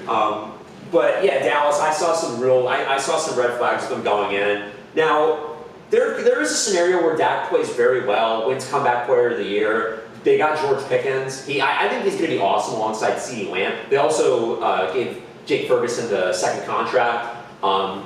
They took Tyler Booker with the 12th pick, so they took another offensive lineman in round 1. Jared loves his offensive line. Yeah, I've seen mock drafts having them taking another one next year with 2 firsts. But I just see some red flags with this team, and with the Micah trade, I feel even more strongly they're going to go under. I have them 6-11. Their schedule also, even for a third-place schedule, it's still pretty tough because they have this Philly game, week 1, which though Philly's a 7.5-point favorite, I think Philly covers. I don't think they blow them out though. I think Dallas will hang around a little bit just because it's a division rival. Dak's played very well against them. We always play each other close. Yeah, and it's week 1. Like, there's a lot of uncertainty, so on both teams. They'll lose that. Dallas will still lose that Philly game. started. I mean, they won, but they started pretty slow last year. Yeah, we talked about that. If Jordan Love doesn't get hurt, I think the Packers have a chance of winning that game. I mean, I know it's late and they're pretty much lost already, but you don't know what happened to that drive. Their schedule the first half of the year is not too bad. I mentioned after the Philly game, that's home Giants, at Chicago, home Green Bay. That was a loss anyway. They never beat the Packers.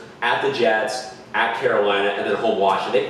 They usually play Washington pretty tough. They played them well last year. So I think Michael was a big decision there though for us. They could very well go 4-3 to start off, but the rest of the way, like this stretch they have home Philly, home KC for a night, at Detroit, home Minnesota, home Chargers, at Washington, at the Giants. That's a brutal schedule. And Dak and the Cowboys have struggled. They've struggled mightily against really good teams to begin with. So I think we'll get to the picks later on, like who we have, which teams picking where, but Pickens coming back. Well, Pickens going to Dallas. I think Pickens is going to be really good. And the real question I have is he going to be there for the long haul? Because they finally have cap space. That's like the only silver lining with this trade is that they have some you talked about that last year. cap flexibility. Money's finally that's up, which is crazy. I think it's a long year for them. I think next year is going to be really intriguing what happens, especially with the offseason. And even what happens with Dak. I know he's on this big contract, but he's going to be in his 30s, and they're going to have double ones for 2 years. And the quarterback, not only the draft these next 2 years are a lot better, but the quarterback classes are really good. You could definitely see someone getting picked next year. I mean, listen, Joe Milton, I like him, but that preseason was a little shaky, rough, and just the way he throws the dang ball, dude. It's like a missile. He's like, "You think I'm throwing it hard yet?" I'm like, yeah, I do. Like, you're throwing harder than most players, dude. Yeah. But I'm just glad the Micah sub is over. Obviously, I was hoping they get it done. I would not have paid him $47 million. I would have paid him just under what TJ and Myles Garrett got. I would have paid him around 40. Just the way how it was botched, that was just complete mismanagement. They could have got I would have teared it all down after the Green Bay debacle in the playoff game. Yeah. You could have gotten even more from Micah at the time. I know he only has 1 sack in 4 playoff games, but it's tough to leave a player. It's tough to leave a player like that. Let a player like that lead the building. He's so prolific in the regular season. And man, that was the other thing too. It's not almost like I've been on the record for years. I don't think Dak's a quarterback. I like Dak, but I don't think he's a guy who can win a Super Bowl with. A lot of it has to do with the team though that Jerry constructed. They won they hit their ceiling when they won 3 years in a row, winning 12 games, and then getting blown out in the Green Bay game. That's when they should have torn it all down. I would have liked this Micah trade more if they didn't sign Dak to the extension, which I'm still just appalled by a year later. I don't get that much money. I just don't get it. You could have had a prove it year for them entirely. They brought McCarthy back, which I didn't understand. Yeah. I think Dak is like Justin Herbert in the regular season. Now, maybe they would have brought back Dak, and maybe they would have brought Dak back anyway after this year. I don't think they would have, but especially if he got injured. Like who were the quarterback? Yeah, he did get hurt. Like now, you would ask who the quarterback had been. Cooper Rush. I mean, if for this year, like maybe they would have let Joe Milton be the quarterback because he's still young. If Dak's not there, you don't know who they pick. Like, that. So I get the uncertainty there, but I just don't understand giving him an extension. Maybe you guys for Kirk Cousins. Yeah, it's just like I just didn't understand it then. I definitely don't understand it now, and I would have. Like the Micah trade, I'm not devastated by it, honestly. It's tough to let Micah go. If Terry went, I would have been devastated. Yeah, because Dallas was never a Super Bowl team. They were never. I had low expectations for them anyway, so it's just tough considering that Micah, like me, born in Harrisburg, went to the same high school I went to, played for my favorite college football team, played for my favorite NFL team, and drafted there. So just seeing him on another team is gonna be weird, especially since it's the Packers of all teams, but. Like you said, they were haunting your nightmares for a few years. Yeah, if this were years ago, I'd be really mad. But like, I'm a Marquette basketball fan, so I know the people pretty well. My friend Nolan, shout out to you. He was the first ever guest for my first ever episode on Ridin The Shipp. You know, so he gets it, and that's great for him. So I am happy for the people in Green Bay, the fans, but you know, it is tough to let him go. But you know, not all. It wasn't all Micah's fault. A lot of this is Jerry, as usual, and yeah, it's unfortunate. I'm glad the saga's over. Yeah, it's tough. Last team, the Giants. Their over/under is 5.5. Their schedule is brutal. Like Chicago, a last place schedule. I don't know how they got this tough of a schedule.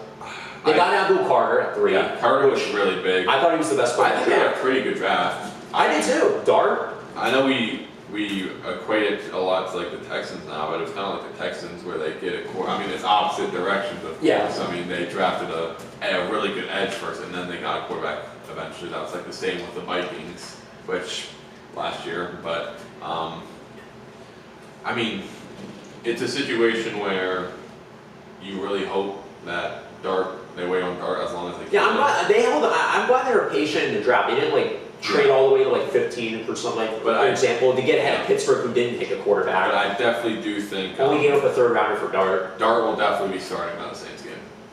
I think Dart will be good for them, and this was a quarterback that they wanted. Yeah. Like he's not inheriting. This is the only reason he's still head coach. Yeah, he's not inheriting a guy like he did with Daniel Jones. Like he gets to mold his own quarterback. Now I don't know if Dave and Joe Shane, their general manager, who I'm surprised is still there, after the Saquon debacle last year. I'd be sick if Saquon went to the Eagles. Yeah, their owner said that, and I think if they have a bad year, which I think they will, I think both are gone. I wonder what will happen with Dart, but who knows? Maybe Dable does get another year somehow. Because I think the team's improved. I don't have them winning wide games. No, unfortunately. I think their schedule's brutal. Their schedule's rough. They have a stretch where like they're to start the year, they're at Washington, at Dallas. Actually, not too terrible, but I see both losses there, and then home Kansas City, home Chargers, at New Orleans. I think they'll win that game. Home Eagles for Thursday night, at Denver, at Philadelphia. It's just wow. Just rally after rally. And Russ, maybe he'll be good. He was good, I thought, last year for Pittsburgh for the most part, but I think he's going to leave off. I think he's going to come back where he left off. Yeah, but that schedule, like I said, they had a good draft. I like the direction. I think Malik will do good with whoever he has it with, but like I like the direction of the team. I just don't like the schedule. I think they made some good picks and some good offense. Yeah, they're a year late kind of team. They have a lot to still unpack with their future. I guess you can say that the best defensive lineman that's now is Dexter. Their D-line's awesome. Yeah, they got a really good D-line. And Burns, like even Thibodeau you can throw. Their defense is good, but their corners are so rough, especially with Banks. Banks is Banks. Yeah, I don't like Banks, but it's tough. So yeah, we can finally pick a division winner. For the first time in like forever, 20-something years. Yeah, I'm gonna have as much as that hurts back-to-back division champs. I agree. It's just how we constructed them perfectly, and it's kind of hard to go against it. I mean, eventually, I think the problem is gonna be money-wise because they're gonna have a lot of people soon who are gonna want to get paid, and they draft so well that they have people to replace it, but eventually luck's gotta run dry. And I mean, they're great, and I don't think it will for a while, but you're gonna have to pay Carter, you're gonna have to pay Cooper, you're gonna have to pay Quinyon Mitchell in the next coming years. You're gonna have to pay some offensive guys. It'll be tough. You're gonna have the center that they have that's pretty like you're gonna have to pay some people. But they just won the Super Bowl, so it's like it's not like the San Francisco situation where their Super Bowl window appeared. Oh no, they still have it open for. And they have to pay all those guys, and they didn't win the Super Bowl when they came extremely close on many occasions. They at least got their title, so not exactly the worst case scenario. Final division, then we'll really get into some of the predictions. Get into the grid of it. The NFC West, I really like this division. I like all the teams in it. I don't love every single team, but I definitely. I have a team I like a lot. I think there's going to be at least 2 teams that come out of this division. We'll start with the Niners, who are the favorites, which I'm appalled by. You know how I feel about the Niners. I am appalled that the Niners of these 4 teams are the favorites. Because I think you know where I'm probably going to put the Niners, and it's disgusting. I honestly think a team in this division is going to be really, really good.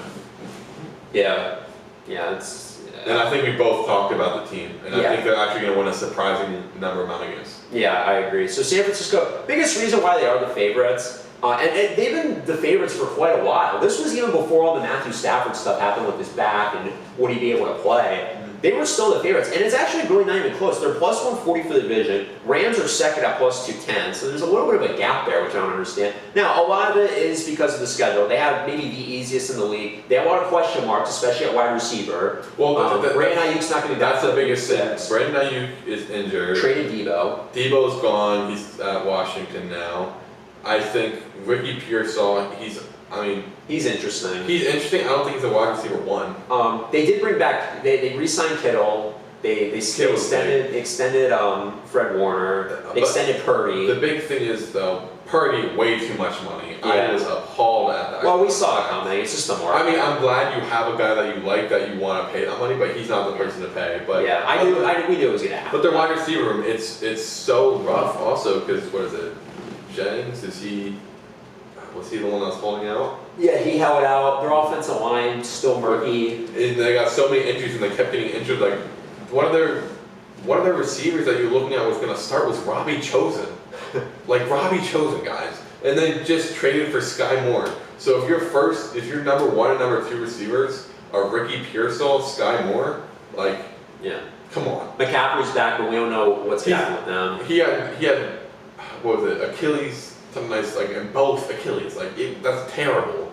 That's rough. And Brian Robinson, I love him. I love B-Rob. I really just call him Brian now because he doesn't deserve B-Rob as well. Yeah. Brian, I like him.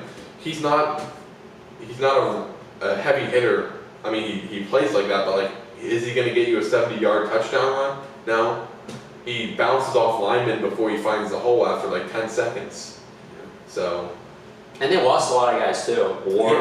They on their defense, they lost their 3 best players. I mean, Hufanga, Drake. Oh, of course not Fred Warner. Of course he's their best, but Hufanga, Greenlaw, and Ward. Like they've lost really key pieces of their team. So that's why I think they're gonna be really bad.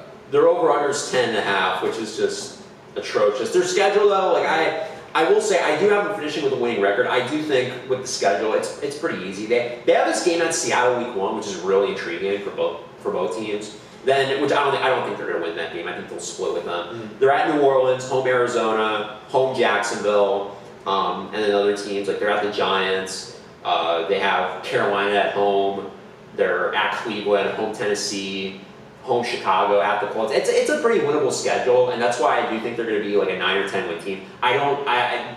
Winning the division, I'm not going to go that far at playoffs. At best they'll be a playoff team. I don't think they're going to get in I don't think they're going to do any damage in the playoffs. But I think Purdy though, I think he'll have a good year. I actually thought he was pretty good last year. He was under duress a lot. This is definitely going to be our biggest difference. Well, I don't have him as like with a ton of wins. I just think the schedule though is too easy, and I think it's a failure if they're not if they don't finish over 500. It's a massive disappointment. I know their expectations are low, and I think their super window really close, but that schedule, and Kyle Shanahan, I'm not going to bet against him either. They've usually done pretty well off a bad year. Like for example, 2020 they went 6-10, the COVID year, got to the NFC Championship game the following year. Like 2018, the Garoppolo year where he tore his ACL, they go to the Super Bowl the following year. So they have bounced back from tough years, and this is the perfect setup for them to actually do well. I just don't think they should be favorites to win the division at all. I think those bounce back years, so they got better in the offseason, or at least kept. Yeah. This offseason, it just got worse. Yeah, I didn't love their draft either, but this is definitely going to be, I think, the division where you have the biggest difference. I believe in Brock Purdy though. I will say that. I believe in Shanahan. I'm just not. I don't see how. I don't see how they're above the Rams. I don't understand how people. I don't know why people. Rams are another team where people. It's kind of like the Vikings, where they're always like, oh, they're just gonna be mid, and they're just always better. So now we'll talk about the Rams here. I don't know how they're not favorites in the division. This team we one really of my favorite teams. I love this team. I think Matthew Stafford will be fine. One of my favorite teams to watch the last 2 years. They have Puka Nacua at 1. They have Devonta Adams, who finally isn't gonna have wide receiver 1 expectations, because every other team, Jets. Wide receiver 1. And that was a really good sign. He complements Puka perfectly, I feel like. Love Stafford. With the Raiders, he was 1 there. Green Bay, of course, he was 1. That was his really good years. But number 2 complements Stafford, and I think the Rams, their defense. Their defensive line's awesome. Amazing. Verse is Kobe a Turner, monster. Verse, Braden Fisk. Monster. Safeties and corners, I mean, it's nothing too crazy to write home about, but they always have serviceable. Yeah. DBs. They signed Kyron Williams to the second contract. As long Hopefully as he doesn't fumble, that's a big Yeah. if. But I like this team a lot, and I don't have them as like a 13-win team. I think their schedule, it's a first place schedule, which they're going to be dealing with. It is challenging. I'd actually be perfectly fine if they sat Stafford this game against Houston, just because playing that defense and Stafford with the back issue. Garoppolo? Yeah, who by the way is one of the best backups in the league. So like, even if Stafford did miss a couple games, I wouldn't even be that concerned. Who do you think is the best backup quarterback in the league? You could put Cousins' name in there. You could throw Mariota in there. That's my pick, Mariota. Cooper Rush, I'd give consideration too. But having Garoppolo as the backup, I also think Willis. Yeah, He was amazing last year in his games. Yeah. A little off topic, but that was a fun little thing to talk about real quick. Yeah, but I think I like this team a lot, and even if Stafford did miss a couple games, like people were talking about, oh, Stafford, that injury, that's a real concern. Sure, it's concerning, but let's not forget, this team has dealt with injuries the last 2 years. And they still are always good. Yeah, and they like Tampa, they've been a second half team. Last year they started 1-4, go 10-7. The year prior, which was one of the more underrated stories I think we've seen in a long time. 3-6, had all those cap issues where they were just coming off a horrible Super Bowl hangover with all those injuries. Everyone thought Stafford was breaking down and was going to retire. Had maybe the greatest stretch of his career, which says something. They get in the playoffs at 10-7. Matthew Stafford should have beat Detroit.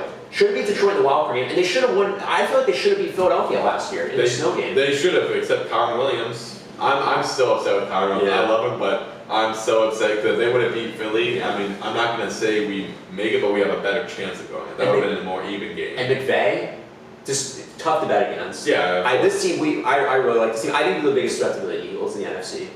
We talked about that yesterday. I really do. I think the Rams will surprise a lot of people because you always, for some reason, people just bet against Matthew Stafford.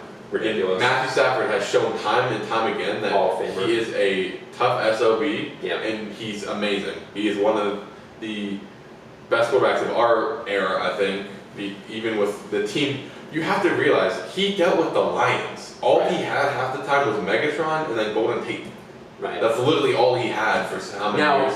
The reason why I don't have them winning like a huge amount of games, their schedule end year, I do have some concerns about. They're at Arizona, home Detroit, which that would be a line team. That is going to be an amazing game. Yeah, at Seattle, at Atlanta, and then home for the Cardinals. So tough stretch to end the year. I think this is an 11, 12 win kind of team. I don't see him as like a number 1 seed at all, but you see the same. I thought I was gonna. Thought people were gonna think I was crazy, but I'm glad you see the same around there. Yeah, like I think they're around that range. They went 10-7. They've gone 10-7 2 years in a row. First half of the year has been a problem for them. A lot of that was injuries, though. As long as Devontae Adams stays healthy and Cooper Kupp, and they should be fine. And their defense and the way Stafford's look, I'm not too concerned about the back. I'm going. I really like this Rams team. I think they're going to be very good. And again, I don't know how they're not favorites to win the division. That is the most disrespect. I think that's the team that's disrespected the most. Wow. We'll get into the 49ers record later. Unreal. I'm gonna be really. Arizona's up next. They're plus 390. For Literally, their whole world relies on Murray. Yeah. And if he can pass the ball to Marvin Harrison Jr. Marvin Harrison Jr. should have had a really, really amazing rookie year on par with BTJ, but Murray can't see over the line and he just didn't pass the ball. There was like a 3-game stretch where Marvin Harrison would have literally had the game-winning touchdown if he would have even passed the ball. Yeah. Like, it was insane what was happening to them. They went 8-9 last year. They were 6-4 at one point. They were the favorites to win the division, and kind of like we've seen in the Cliff Kingsbury years, did not finish their seasons off strong, missed the playoffs. Still a good year though. They doubled their win total from the 2023 year where they went 4-13. But Jonathan Gannon, third year, I think he's done a very nice job. They helped him out defensively. They got Walter Nolan with the 16th pick, who I liked. It was just like I like that pick, but I was also kind of like, I think I would have taken Will Johnson. And then they got Will Johnson. And then they get Will Johnson in the second round, so it worked out perfectly for them. I think he's gonna be great. Yeah, I think their defense is gonna be good. Yeah, I think it's gonna be a surprise. And who they get? Another D lineman. I think they got. Who was it? Free agent signing. Yeah, I'm pretty sure.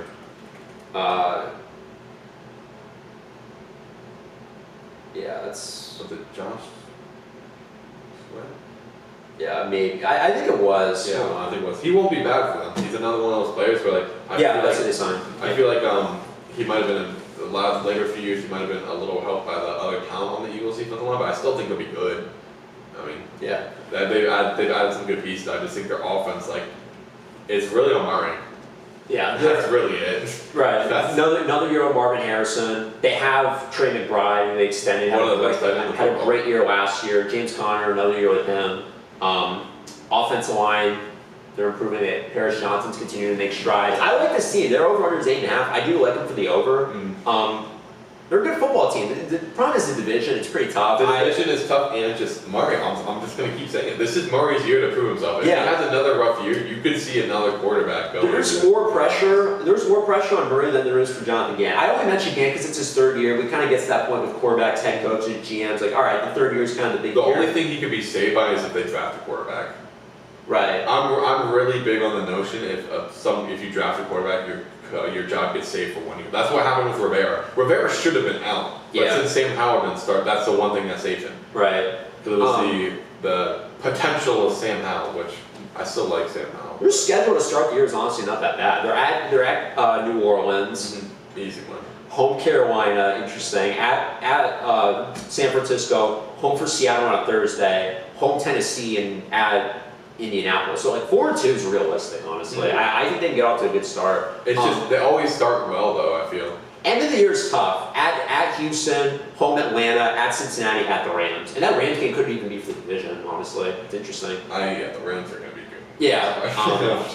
I like Arizona too. I like a lot of these teams, honestly. Honestly, I think this team is gonna be the team that have like most like middle of the pack. I guess. I don't know. We'll get to Seahawks. But yeah, Kyler. This is about Kyler Murray this year. It's Kyler Murray off the ACL a couple years ago. He had a full year to recover. Like I said yesterday, he's had his year to recover. Yeah. This is a year where you have to try to be somewhat like you were a few years ago. Right. Like we know you're not gonna have the same athleticism because you tore your ACL. Like it's understandable, but he's healthy now. He's had the off season. He threw a horrible pick in preseason, which it is preseason. Yeah. But this is your year to be like, all right, Marvin. Stay off the video games, stay off Call of Duty, and play football so you can get a contract. They're an improving team. They have weapons. Exactly. That's why they needed. Kyler needs to do his job because if not, they might take another quarterback. I like this team. I think they're good. I like them. I like this next team too, the Seattle Seahawks. Plus 550 for the division. That's another team where it's strictly on the quarterback. If you want like this division, I really like. There's a lot of unknowns, but I think there's a lot of upside. The Seahawks defense, pretty good. I mean, I think the person I'll always talk about is Witherspoon because I loved Witherspoon coming into the draft. I really wanted him. Of course, we didn't get him. And we should have got Gonzalez to Jerry Porter, but I won't talk about it because I'll go on for literal minutes. But their defense is pretty good. They brought in DeMarcus Lawrence, right? Yeah, this was one of the teams I had for my over. Their over under is 8.5 right now, although I got it when it was 7.5. So I really like the value there. They moved on from Geno, DK Metcalf, and Tyler Lockett, and they replaced Geno with Sam Darnold, who we really like. We like him, but he's also one of those quarterbacks where we talk about that Baker. He could be a one right in that area. Yeah, which I think they only have him guaranteed for 1 year. So if it goes bad, they can. Right, and they took Milroe as well. Milroe was such a sleeper pick. He's going to learn from Darnold perfectly for a year. I think he'll be good for them. I don't think he'll be. I'm talking about Darnold, of course. Yeah. I don't think he'll be what he was last year, especially with the weapons and offense. The thing is, the Vikings are they're also one of those teams that's constructed almost perfectly. Right. And Seattle's offensive line, they were atrocious last year. They took Greg Zabel, who I had in the mock draft. We love Greg Zabel. Yeah, they hit on that pick, I feel like. People forget, this team went 10-7 last year and they missed the playoffs, which is like, Mike McDonald, who not enough people talk about him, what a great job he did as a rookie head coach. Their defense got better and better as last year went on. They were 4-5 at one point, and then they finished 10-7. And they, like Arizona, they were a team when they were 8-5, 4-game winning streak. They looked like they were going to win the division. Oh, this was the division that was up for grabs for the longest time. And then they lost to Green Bay and Minnesota back-to-back home games. They still finished 10-7. Had a really good year. I mentioned their defense. I think they're going to be awesome this year. That's the biggest reason why I think they'll be like around the same win total, but you'll see the stride where like you'll figure out the missing piece. You're gonna know what the missing piece is after this year. Yeah. Whether it's the quarterback, whether it's the line, like whatever it is, you're gonna find that piece and you're gonna make the stride and fix it. They're gonna be. I think they're gonna be awesome this year under McDonald. I really like that. I think Darnold will be good. They got a steal with Nicky Minori in the second round, who we really liked out of South Carolina. Oh, we love that. I would have been fine if we picked him, honestly. I loved him. They got Arroyo at tight end. Minori was a little, just like a monster, like, especially athletically, insane. Arroyo at tight end, second round of Miami, they got him. They also signed Cooper Kupp, who I think is going to be rejuvenated, kind of similar to Debo. Debo in that same role as Devonta Adams, or he was still kind of, like, Puka was kind of running away with the wide receiver one, but you still kind of saw that wide receiver one. Now he doesn't have that expectation. He's wide receiver 2. You have JSN. I love JSN. JSN's going to be awesome. He's going to be amazing. Yeah. I mean, of course, that play that always lives in your mind, like that toe tap thing, but he's amazing. Now that he's not under DK, he's going to have a crazy year. And, I mean, wide receivers be Bobo. I mean, not much to write home about, but he won't be terrible. Right. So. I think Kupp's going to be good for them. I think he complements JSN perfectly. They also got DeMarcus Lawrence, although durability is a real concern with 2 of those guys. Yeah. That's why I think there's some interesting... I think Kupp might be one of those players where he goes to another team and he's healthier. Yeah. Very competitive division. Darnold's the big wild card, although I do believe in him. This team's been... they've been a consistent winner the last 3 years. 9-8, 2022, 9-8, 2023, 10-7 last year. They're trying to find that one piece of the puzzle. Yeah, and one thing I like about them, well, a couple things. I just don't see them finishing with double-digit losses. If they go under their total, it's because they went 8-9. I just don't see this as like a 7-10 team. I know some people are like, oh, that was. I don't know if I agree with a lot of their moves. I was totally fine with it because I feel like now McDonald kind of gets to have his own team. Remember, he inherited that team under Pete Carroll. Now, they moved on from DK for a second-round pick, moved on from Lockett, new quarterback. Like, this is McDonald gets to run his team, and he gets to have his defense, which I really like. They're probably going to give him another year. Like, listen, this year, this is like figure this out year, and then next year's your year where you're really in motion. I think they're going to be good though. I like this team, and I'm their last in the division according to FanDuel, you can go back and forth between them, Arizona, San Francisco. But I think there's some people who are sleeping on Seattle, honestly. I could very well be wrong about them. But we could be wrong about anyone. Yeah, well, anything can happen. Seattle's the one team that I think a lot of people are kind of like... They're really downward. Yeah. It's mostly because of Darnold. Yeah. I think it'll be good though. And him under Clint Kubiak, the new offensive coordinator, he's a good fit for the offense. If Lynch likes him, I like his odds for success. All right, so we got to make a division. I think we are a clear winner. We are very high on them. I think it's the Rams. Yeah. So you have every division winner from last year. I do. I think I originally did too until the Micah trade. I just think that it's going to be similar this year, but there's going to be a team or two that sneaks in. Yeah, I agree. I think, I'm going to be honest, this side looks, both of these sides look really similar in the playoffs as last year, but we'll get into that. So. Okay, so we finally made it. Yeah, 2 hours, 21 minutes in. What was the over-under? I have no idea. Okay, so now we can talk about our record predictions. So we'll just do AFC. We already started division words, but now we're going to say our records, our seeds for each of them. And then we'll say the teams who got left out, and then we'll do that for the NFC. And then we'll talk about the draft a little bit, actually, mention where some of these teams are picking. So, and then we'll of course do our playoff predictions. Yes. Okay. Number 1 seed, AFC. Alright, let me get to my notes. I'll let you go first. Number 1 seed in the AFC, I think we kind of hinted at it already. I think the Ravens. Do I do record too?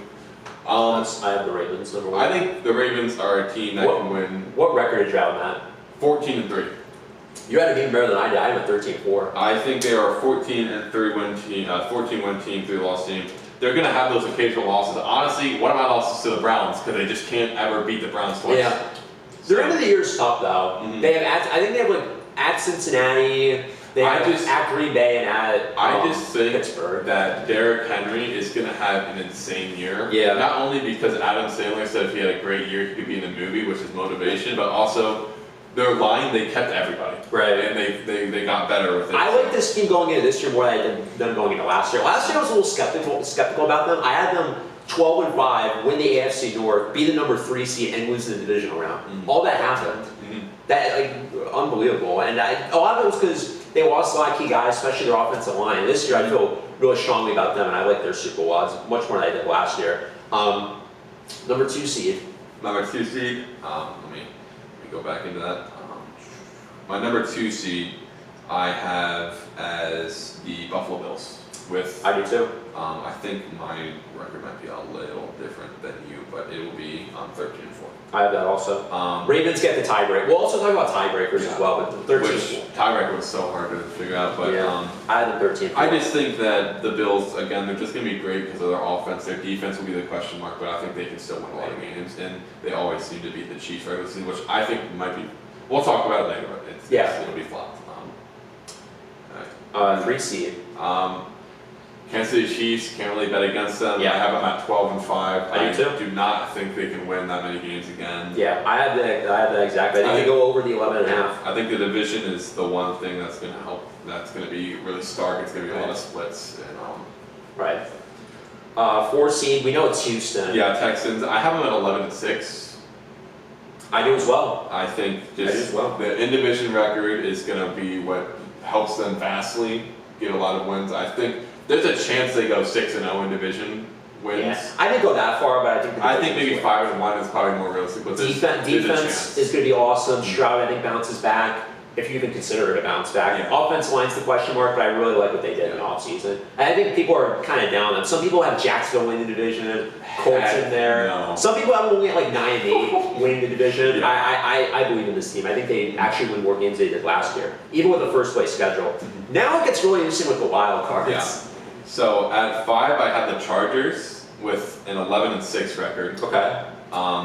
I do think they're just going to be a little bit better than the Broncos. I don't know what in my mind's making me think that, but I just have a gut feeling that it's just going to be one that's going to be that difference. Okay. I'll let you do the rest of the wild card. And then I'll build up the drama for 7. At 6, I have the Broncos with a 10-6 record. I think they're going to be 10-7. Sorry, 10-7. Yeah, they're going to be right in the right as they were last year. I think that's going to be it. And then number 7. Wait, all right, we're going to build the drama here. So, some good teams left on the board. There's Cincinnati, there's Pittsburgh. I'll predict who you have. I think you're going to put the Bengals in. It wasn't? Okay. No, I have the Steelers making it by division wins. Okay. I think the Steelers play better in division wins. What record do you have for them? I have them at 9-8. Okay. And I also have the Bengals at 9-8, but I think the Steelers will split with the Ravens, but the Bengals will lose twice to the Ravens. Okay. And that's what really made my difference. Okay. So, because I think they split with each other and they split with the Browns, but the Bengals get beaten twice by the Ravens because they can never beat the Ravens, and the Steelers somehow be able to make it, and that's what gets them in. Yeah. All right, so pretty similar wild card. My 5 seed, I have Denver at 11-6. I was really back and forth because I also at number 6 I have the Chargers also at 11-6. So I agree with you. I do favor the Chargers a little bit more, but the Broncos just happen to win a tiebreaker. I think it might have been the conference tiebreaker or the common games. I'm not entirely sure. I'll have to look back. But Denver did get the edge there. Also, I don't think we're gonna have a Chargers-Texans rematch in the wild card. That was another thing too. I'm just not so sure of that. I know you predicted that, but I originally had that, and then I moved it to Denver. I don't know if we're going to have that 2 years in a row, especially with the 5-4 seed matchup. I think very highly of both teams. I think they go over their totals. But I just gave Denver, Denver just happened with the tiebreaker, really. Yeah. So I have them both at 11-6. Those are my top 2 wild cards. Last wild card, who did I have in here? Did you have the Bengals? I did not. The New England Patriots. Okay. The Patriots were just only cuts for me. They're gonna be 10-7 this year. 10-7. Their schedule's so easy. Mike Vrabel, I think he's second in Coach of the Year odds. I think he's got a great case to win it. Drake May, I think, is going to be awesome. Their defense, we didn't really talk enough about them, how good they've been over the years, even when their offense was anemic. But their schedule, it's really easy. And the AFC East, I'm just not sold on Miami. The Jets, I think, are a year away. And I think the Patriots are going to beat the Bills this year once. So they got the nod there, and this is my sleeper. This is gonna be my sleeper team. It happens every year. Okay. There's a surprise. I just have a feeling A-Rod plays well enough to make the playoffs well enough. Steelers came close, so now we can talk about the teams that got left out. So I'll go. I agree with you for Cincinnati and Pittsburgh. I have both of them at 9-8. I had Cincinnati second in the division and Pittsburgh third only because of the tiebreaker. I think it was conference record. Yeah. So we were pretty close on that. I have Bengals at 8 with 9-8, and then I'll just say my 9 as well. We'll go by 2s. Patriots at 9-8 as well. Okay. So you're right around that range. And then there's a big drop off. I don't know if it was like that for you too. Mine is at 10. I actually have the Browns. I think the Browns might sneak some wins in there. I have them at 6 and 11 because there's some points where they're just playing teams that are in the same situation. I'll go 11. I have the Jets winning 6. I have a lot of teams winning 6 this half. Jets winning 6-11. It's just going to be a little rough for them. But, they can sneak some games in there. 12, I have the Raiders. The Raiders, they have the short end of the stick in the division, where if they're in any other division, that might go up to 9 or 10. But I think they're gonna be really bad in division play, and that's what's gonna hurt them. Surprisingly, I have the Colts at 6, 6 and 11 as well. Then I have the Titans at 5 and 12, the Dolphins at 4 and 13, and the Jags at 4 and 13, and the Jags at 3 and 14. I think the Jags are going to be awful. You had the Jags at 3 and 14? Yes. Who's the team you had 4 and 13? 4 and 13, that's the Dolphins. Okay. I was going back and forth between the Dolphins and the Jags. Okay, so for mine, I have after Cincinnati and Pittsburgh. So I only have one team in the AFC North, by the way, making it. I have 2 from the AFC East. So Raiders, I have 7 and 10. I do think they go over the 6.5, but that division is just brutal. Jacksonville, I have them 6 and 11, so I do have them second in the division. I'm not high on them either. Miami 5 and 12. I'm with you there pretty much. I think it's gonna be a rough year for them. Colts 5 and 12. Maybe they win a couple more games than that. I'm not sure. Jets, I have 4 and 13. I think they can win more than that, but I just think they're a year away team, and I'm not sure how Fields is gonna do. I like his talent. I just don't know if he's gonna put it all together. I think I have a little more trust in Fields. Cleveland 4 and 13. I actually think they're going to be a competitive team this year. Flacco, I think, will give them a win or two, and then they'll eventually give the reins to one of those young quarterbacks. And then Tennessee, I hate to do this, but Cam Ward, Titans, I have 3 and 14. That's understandable. The lack of talent. I think we have the right people in there. I like that. So now we'll do the NFC. We'll do the playoff stuff later on. And then we'll talk about the draft after. This one I don't feel as strong about because I kind of don't like my first pick that much anymore, but. Do you want to go first this time? Because I went first last. So I have Philadelphia number 1. I have them 13 and 4. I don't think their schedule is that difficult, honestly, compared to some of the other teams with first place schedules. I think they get number 1. They don't win 14 games, but they get to 13, close enough. They'll do very well. Number 2, I have Green Bay at 12 and 5. Okay. I mentioned I think the Micah trade's going to be big for them. I think he rejuvenates that defense. He's rejuvenated himself, and I think their defense is going to continue to get better and better with them. And I think Jordan Love will have a really nice year. We'll see about them for the playoffs. We'll see my predictions later. Rams, I have number 3. I think they go 11 and 6. I would have had them win more games, but the first place schedule is going to be my concern with them. And Stafford, we'll see how his health unfolds. But I'm not too worried about it. And then number 4, of course, I have Tampa Bay. I have them 9 and 8. They're in that 9 or 10 win range. But first place schedule, really tough to start the year, and defensively, I have some question marks with them. But I think Baker, they'll have another outstanding year, and they'll be the 4th seed. All right. So mine, this is where it's vastly different. I have the Lions at 14 and 3. I just have a feeling the Lions aren't done yet. They're gonna have one more really good year. I hope they do before they get for it. Kicked out of the really big games. But yeah, 14-3. I just like the Lions. I think their defense will be way healthier than it was last year. I think they even had injuries going into the year, so I think they just had a really rough start. And then the offense, I think will be more structured. It might be not as prolific, but it'll still be really good. And the defense can hold up the slack. I also have the Eagles at 13 and 4. I think they'll split with the Commanders, which is their one loss in the division, and then they'll beat everyone else. So I think they get that there. I don't fully remember what teams they have, but I know I have them just losing against a random team because the Eagles always seem to, and it's probably going to be at the end of the season, but they don't really care, so I don't really remember which part it was. But at 3, I have the Rams at 12 and 5. Okay. Right around that. I think one game we just probably flip-flop. 4, I have the Bucks at 11 and 6. Okay. So those are my division winners. I'll do wild card first. Commanders 11 and 6. I'm right up that alley. I don't think we'll win 12 like last year. It would be great. I had at one point, but then I looked at it. I'm like, it's too tough. So I brought them back down to 11 and 6. I think we're going to be 2 teams out of the West. It's interchangeable. Yeah, we could probably start playing some teams up there. It's interchangeable between the Chiefs. The Broncos and Chargers, I think, would beat one of them. Then we go to the Falcons at 11-6.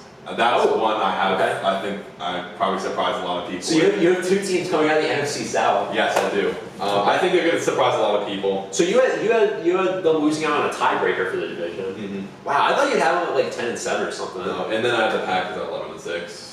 I think Jordan Love. I'm just not high on him. I think he's going to lose some games for them, but I think they'll pretty much win every game. I think the Lions are going to sweep or lose one game in the division. That's my pick. Okay, so you had them 10-7. So you had Green Bay 10-7. I have Green Bay 11-6. Okay. Yeah, I originally had them in the Micah Trey game with another win. So your wild cards, you have Washington, Atlanta, and then The Green Bay. Packers. Okay. My wild cards, I have Detroit in obviously at 11-6. They're still a very good team. They can definitely do some damage in the playoffs. Washington, I have them as the second wild card. I have them at 10-7. They're still going to be, they'll be a very good team. I just have a couple question marks with them. Mm-hmm. And then the last team. So, Yep. So really good teams left on the board. I talked about San Francisco, Minnesota. So you don't have Minnesota in. No. We'll talk about them. Minnesota, Seattle, Arizona. So if I'm thinking about this, you already have the Packers. So you have the Packers, and you have Detroit, and you have the Commanders, Eagles, you have Rams, you have Bucks. So there's one more team. Out of the teams I was looking at, 49ers, I think we both agree they won't make the playoffs because of divisional. You were talking up the Vikings, but I do think one team that you're saying you kind of liked a lot was the Seahawks. Yep. So I think you have Seahawks at 7. I have Seattle in. Yep. Barely beating out Minnesota, who I have 10-7 also. I think they're a very good team. It's just McCarthy. I want to see how he does. I do believe in him, but Seattle, I really like the direction of them. I like McDonald a lot. Not McDaniel. I said McDonald over. Thank God.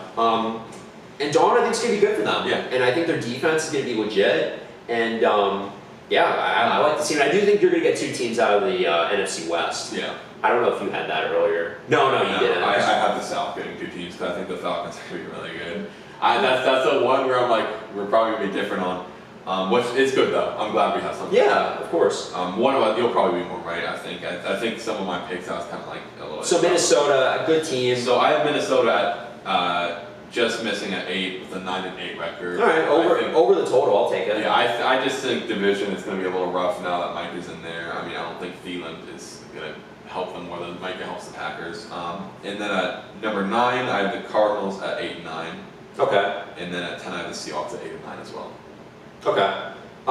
So San Francisco is the one team who also got some consideration. I have them 10-7. But I don't have them getting it. I have the 49ers at 6-11.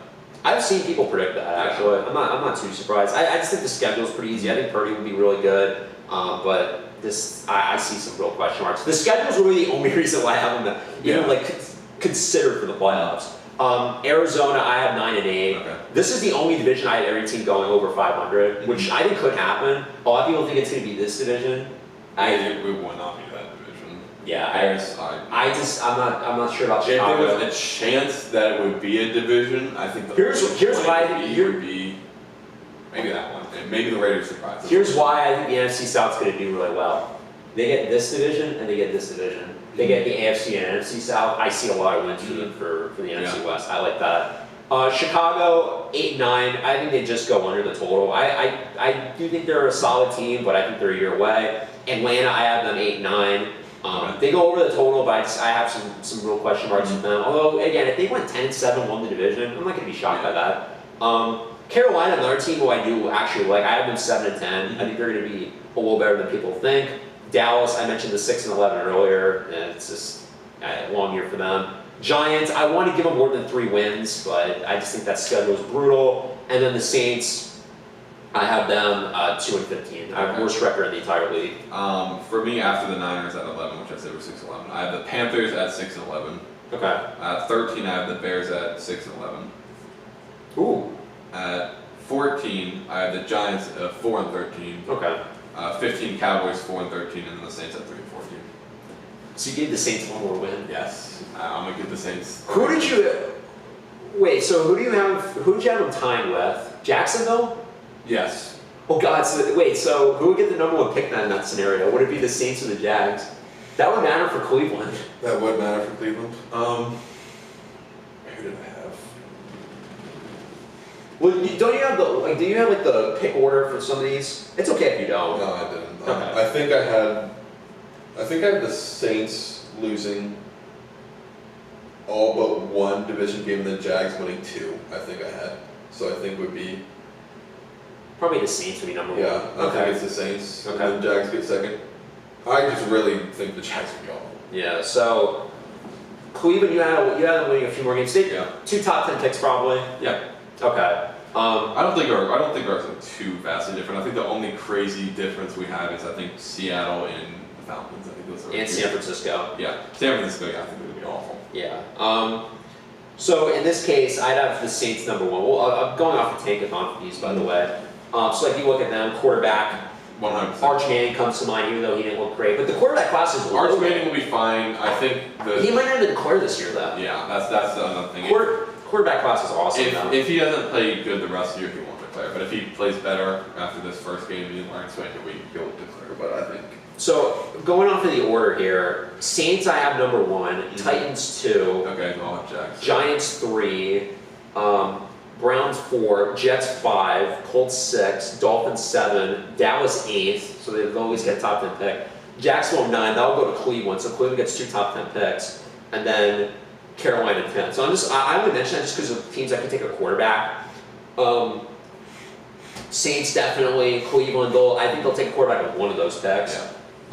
Tennessee Giants, they won't. Jets could if Fields doesn't pan out. Mm-hmm. I'm not going to say Carolina. If they're picking at 10, they'll address the positions. Yeah. They'll get another position. Colts definitely. Raiders I have at 11. You can maybe throw them in as well. Yeah. Although I don't think they do. I don't think they do that. Heck, you can even throw Miami in there. Yeah. Depending on what happens with 2, I hate to say it, but it could happen. By the way, the other thing too I'll mention, that Rams, so obviously Atlanta traded their first round pick to the Rams. The Rams in this case went up with the 12th pick, which pretty good for them. I'll just mention that we've been hyping up the Rams. They ended up with the 12th pick in the draft. So for Atlanta, not great, giving up the 12th pick, but at the same time. Do you have being better Steelers or Bengals? I gave Cincinnati a slight edge. Okay, so we'll just go. There were a couple tiebreakers. There were a couple disagreements we had. That. Overall, they're pretty similar. Yeah. Playoff predictions, we still need to do those. Bills, I think you won't have the Patriots. I had the Jets. We'll go with the medium on this because we have them split. So I mentioned the quarterbacks. It's pretty loaded. You have Arch Manning, if he declares. Garrett Nussmeier looked really good against Clemson. Kate Klubnik, he did not look good against LSU's defense, but I think he'll still be really good. Drew Auer, talked about him. There's another guy, Lenore Sellers. So I was really high on in my episode on Thursday. My comp is Dante Culpepper, by the way.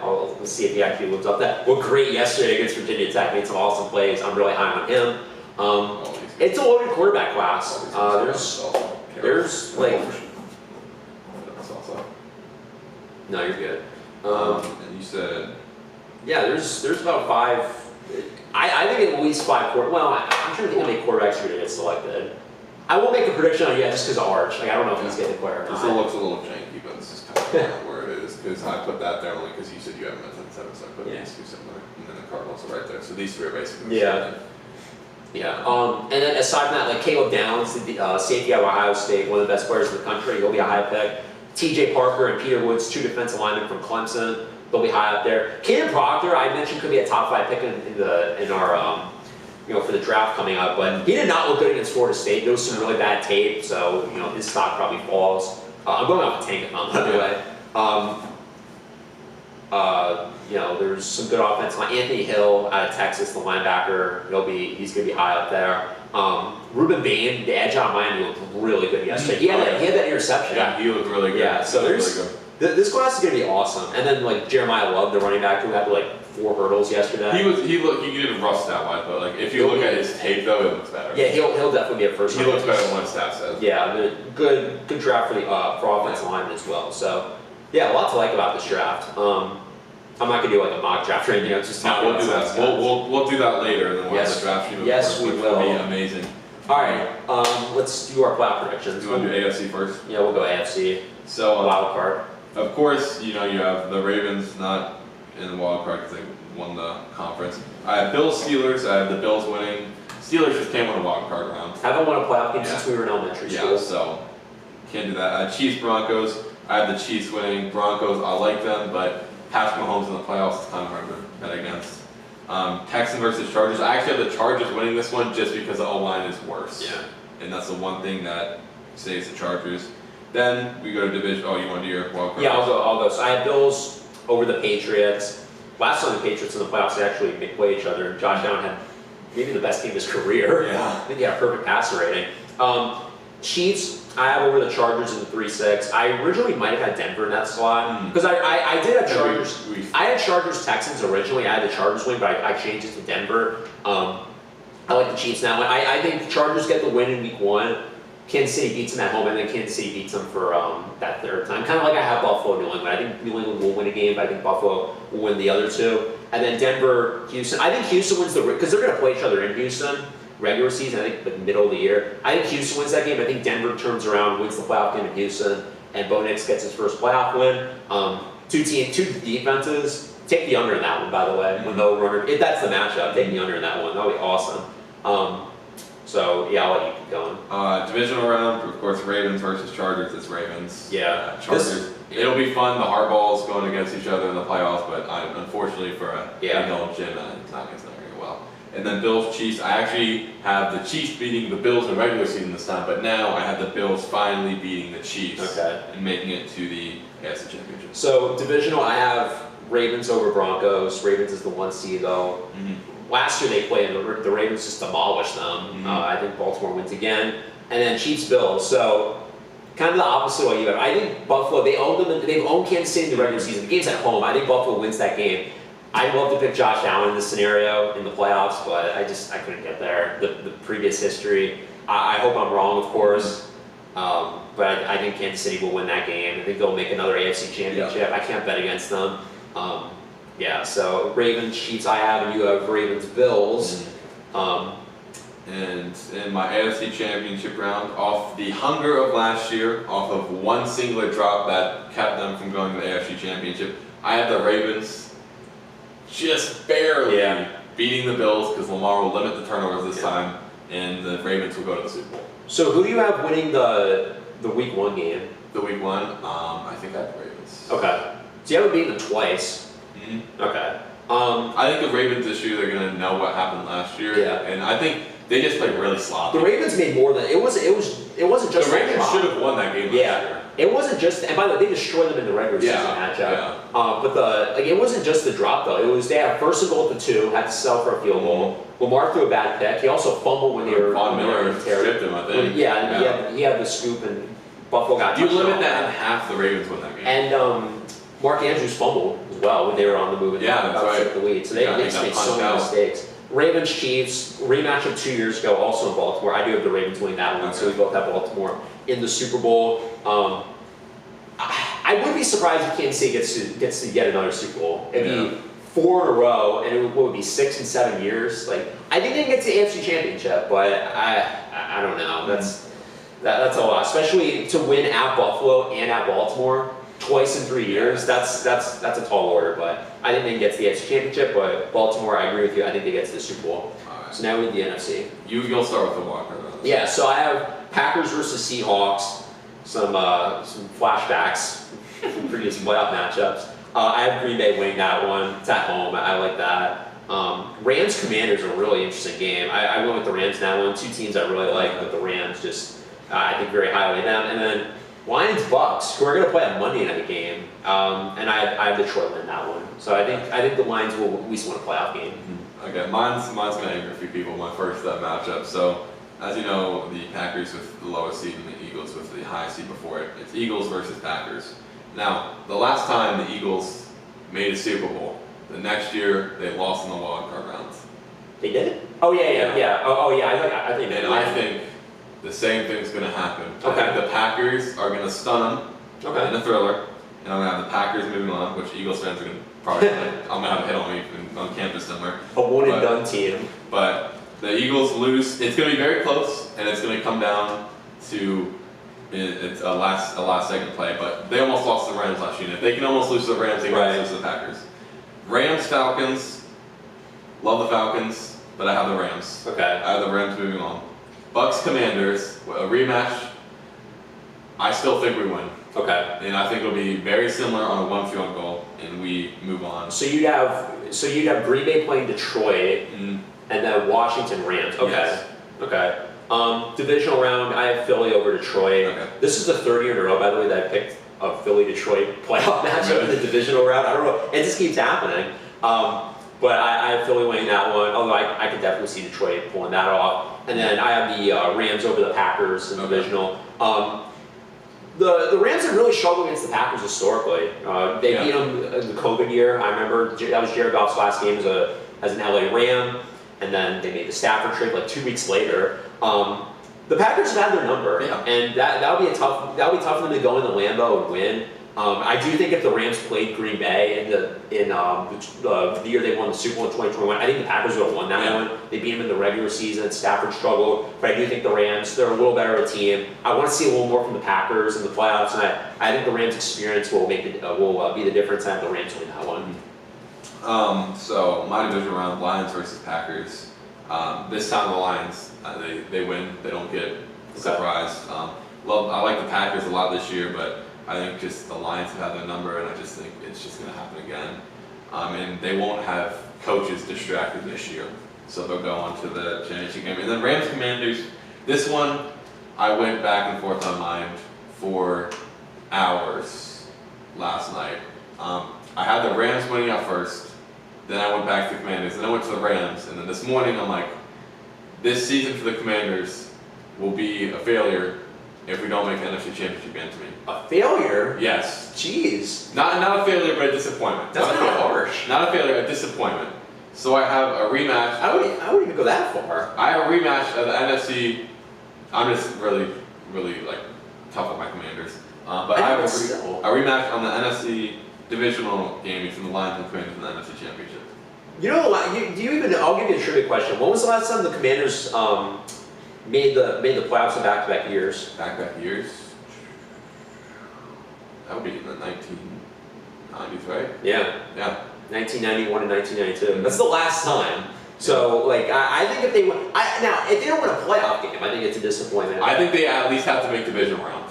Yeah, that's fair. Yeah. NFC Championship, I'm not with that schedule and everything. I'm fine with that. I think they need to at least win a playoff game. I can see them not going to the NFC Championship. Yeah, I just see it happening. Because the NFC's getting better and better. Yeah. It's much improved. So I can see them losing to the Rams though. That's one where it's back and forth. Yeah. So either it's Rams versus Lions or Commanders versus Lions. So NFC Championship, Rams against the Eagles. This was I mentioned earlier. I think the Rams the top competitor to Philly, and I think the Rams win the game. I think Philly beats them in Week 3 in Philadelphia, and then the Rams come back. Now the Eagles have also had LA's number recently, and Stafford I think is 0-3 against Jalen Hurts, but they played him so tough last year in the snow, almost stole the game. Probably should have stole the game. Oh, yeah. And I think the Rams win the game. I mentioned this has been one of my favorite teams to watch the last couple of years.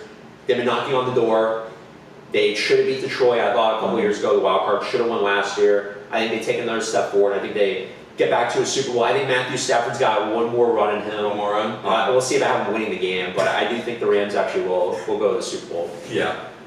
For my NFC Championship game, Detroit. Yeah, Detroit versus Commanders. I am one of the Commanders fans that say we're 1 year away from real Super Bowl contendership. I do have the Lions beating us, I think.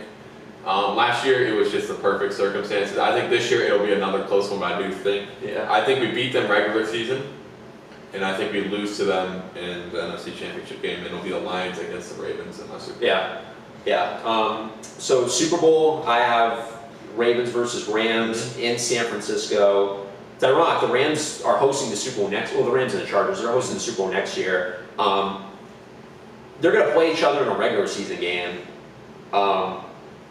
Last time these two teams played, I remember they played overtime thriller in the rain a couple of years ago. The Rams almost pulled that one off. I do have the Ravens winning. I think this is the year they finally get the job done. This is their best shot. We'll get to awards very soon.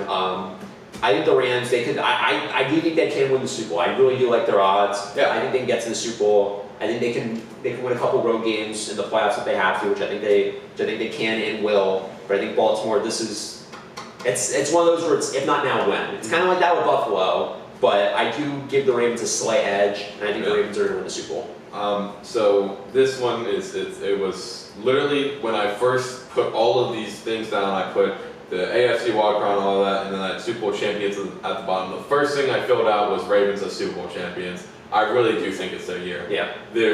I'm not going to say the Super Bowl window closes, but I think their Super Bowl window closes after this year if they don't win it. So I have the Rams beating the Lions. I like the Lions. I know I have a one seed versus a 1 seed, which doesn't happen a lot, but I do think it's just this year. It just seems like that's the formula to me. But Ravens, they're hungry. They honestly, if they beat the Bills, they have a big shot of going against maybe the Eagles in the Super Bowl. Yeah. Because I think they could beat the Chiefs that last year. But I think the Ravens beat the Lions in the Super Bowl and they're champions. So we both have Baltimore. They are the favorites to win the Super Bowl, I believe so. Which I hate to go with the favorites, but they're so good. Yeah. No. Well, that's why I kind of had like a dark horse to come out of the NFC, because if you look at the conference favorites, it's Philly's the favorite, Detroit's second. That's what you have. Green Bay's third. San Francisco's fourth. Commanders are fifth, right? They're tied with the Rams, plus 1,000. Which I would love to watch a Rams Commanders game. I wanted to see that game so bad last year in the playoffs. That would have been so much fun. Yeah, I still would have been, peed off if we lost, but it would have been a lot more fun than watching Philly spank them. San Francisco is somehow ahead of the Rams and Commanders. Which is insane. Yeah, I don't agree. But yeah, now we'll get to the awards part. This is our finale. So we'll go one by one. I'll start. We'll go offensive rookie of the year. I'll list them. I won't go. It's a really boring pick. I'm not going to go Cam Ward just because the record. If you have a 3-14 or whatever record you have, you're not gonna win it. I do think Ashton Genty, even though he doesn't have the best record, I think he would just produce the most because he's one of the only weapons. And we all know Pete Carroll, other than the last play in the Super Bowl to win the game, likes running backs. Literally. So he's gonna produce a lot. Genty is actually the favorite, slightly above Cam Ward. I do have for my winner here. I do have a running back coming out of the AFC West, but it is not Ashton Genty. It is Amarion Hampton. I thought about him. Behind still a really good offensive line. I have the Chargers as a playoff team. He's going to be still a big part of their offense. I think he's going to be awesome this year, and that's why I said at the time of the pick, I think he'll be outstanding. Yeah. Defensive rookie of the year. Another boring one. I think okay. So at first I was going to jokingly say Trey Amos just to mess with people. I think he will be good, but not that good. Not locked down corner. Like he's not blocking out Jamar Chase. That's not happening. I'd love for that to happen, but it's not going to happen. I put Apple Carter. I just think he's a beast. Other than Washington, maybe depending on how Josh Connolly plays against him, he'll probably have a sack every other game. In my opinion. Carter's the massive favorite on FanDuel. Plus 185, and the next one, Jalen Walker at plus 950. Yeah. I agree. I think even though I think the Giants are going to be a bad. It's a boring pick, but it's just best player in the draft. Offensive player of the year is a lot more record. Defense is just stats, really. Offense and defense rookie of the year. You don't have to be a good team to win the award. I just think the only reason Cam Ward won't get it is because he's a quarterback. Yeah. Record matters when quarterbacks. Best player in the draft.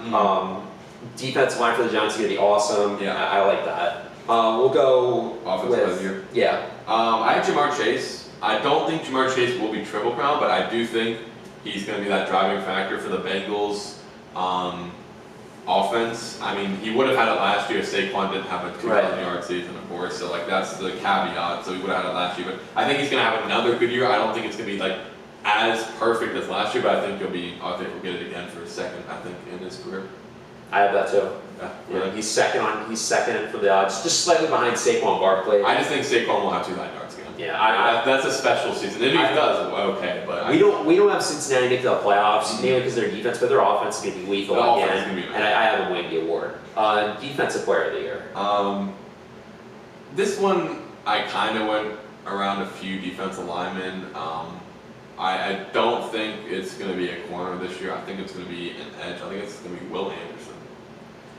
I I just think this is the year he pops off on that defensive line and really gets it because Hutch. He definitely would have won it last year if he kept playing and didn't get hurt. I had him to win the award. I was so upset that he got injured. No, he had 7. It was insane. He was going crazy. But I just think Will Anderson's going to have a killer year on that line, and the defense is going to be insane, especially against his other counterparts in the South. So. I went 0 for 7 on awards last year. Really? So that wasn't great. I think I went back-to-back years predicting the Offensive Player of the Year. I know I had Jefferson at 22 and then McCaffrey a couple years ago, so I got that. I thought about Will Anderson. I definitely considered him. Micah, by the way, is the favorite at plus 500. I didn't go that route. I went with, and this is a rare position to win the award. You mentioned corner last year, but defensive tackles, other than Aaron Donald, really don't win the award. I went with Jalen Carter. Yeah, the value, he's plus 2,200. I think there's really good value there. It's his 3rd year, and we mentioned Philadelphia, their contract extensions, they're going to hand out these guys. Going to get himself a lot of money if he wins that award. So I can agree with that. I'm going to go with him. Defensive tackles usually don't win the award, but I think he's just going to be unstoppable this year. Coach of the year. So my coach of the year, I was going through a few. At first, I was maybe thinking Harbaugh if they won the first game, but they went to the playoffs last year. He didn't win it, so I'm like, all right, if he didn't win it last year, he's not gonna win it. Ben Johnson's the favorite, by the way, but we don't have him. I don't have the Bears winning a lot of games. I actually have Mike Vrabel winning it, just because I think the Patriots are gonna have I don't think they're gonna make playoffs, but they're gonna have such a bounce back year where it's like, okay, this man completely changed the direction of them. So I think Mike Vrabel's gonna win it. I have him too, because I have him as a playoff team. It's interesting that you had him because you didn't. I know you didn't have New England as a playoff team. I actually thought you were going to say Raheem Morris just because you're high in Atlanta. I don't think he's the reason why they win those games. Okay. So that's why. I almost picked them last year to win the award. That would have been awful. I think I went with D'Amico Ryan. I did. Which wasn't a bad pick. Yeah, I didn't have Raheem in there. Yeah. I thought you were going to pick him for some reason. I went with Vrabel though. Who else did I? It was Vrabel and someone. I forgot who else I was going back and forth with.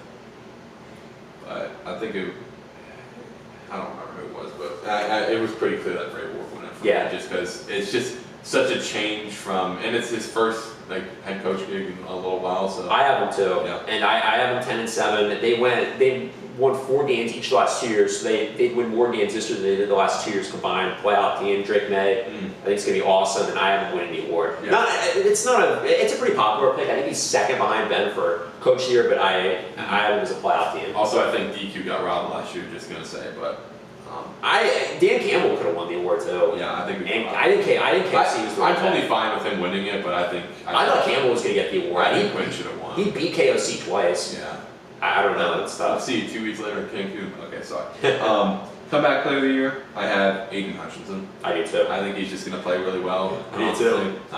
He's gonna come back. He probably won't have as productive as a star, but I think he'll still be in the top 5 for sacks. Yeah. And if you're top 5 in a sack coming back, it's gonna be that. Yeah. I have him winning as well. I think they'll be. I really didn't have any other player in that spot. It was Hutchinson from the start. I think he's the favorite.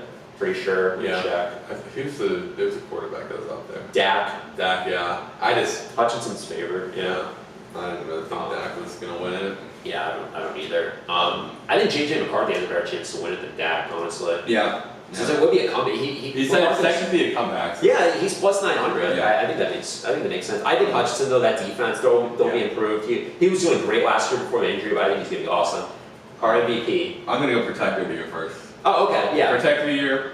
I was also gonna jokingly say Larry Tunsil, but he's not gonna win it. I think he'll have less penalties than last year, but I went Penei Sewell. Yeah, I mean this one, it was Lane Johnson or Penei Sewell to me. I went with Penei. I also thought about Jaws. I didn't write that down as one of my award picks. I just went with Penei. He's the favorite. I think Detroit's offensive line, with some of the guys they lost, it puts more on his shoulders, and I think he'll be great once again. I think Jahmyr Gibbs, even though we don't have him winning offensive player there, he was up there. He's going to be. I consider him. He's going to have a big year. So he was my second actually, but yeah, I threw him in there as well. All right, you go MVP first. I want to hear your pick first. I have Lamar. Yeah, Lamar. Just because I think he'll do what Shea Gilgeous-Alexander did for OKC last year. He'll win the MVP. He'll win Finals MVP. He'll win the conference finals MVP. He'll do that. I think Lamar, it's gonna be the same thing. He'll win the MVP. He easily could have won it last year. Some say he should have won the MVP 2 years ago. He'd get his third. I have him going to the Super Bowl and have him winning it, and I think he'll win Super Bowl MVP. So he'll complete that. So I had 2 players in here. Lamar is my pick, but Yeah. my dark horse is Jaden Daniels. I really do think he's just gonna have an amazing year coming off year 2.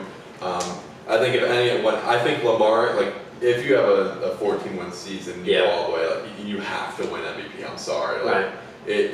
it wouldn't make any sense for it. So I went with Lamar, but my second pick was Jaden Daniels. I just think, hey, it's So most of our picks were pretty good. pretty similar. Yeah. Pretty similar.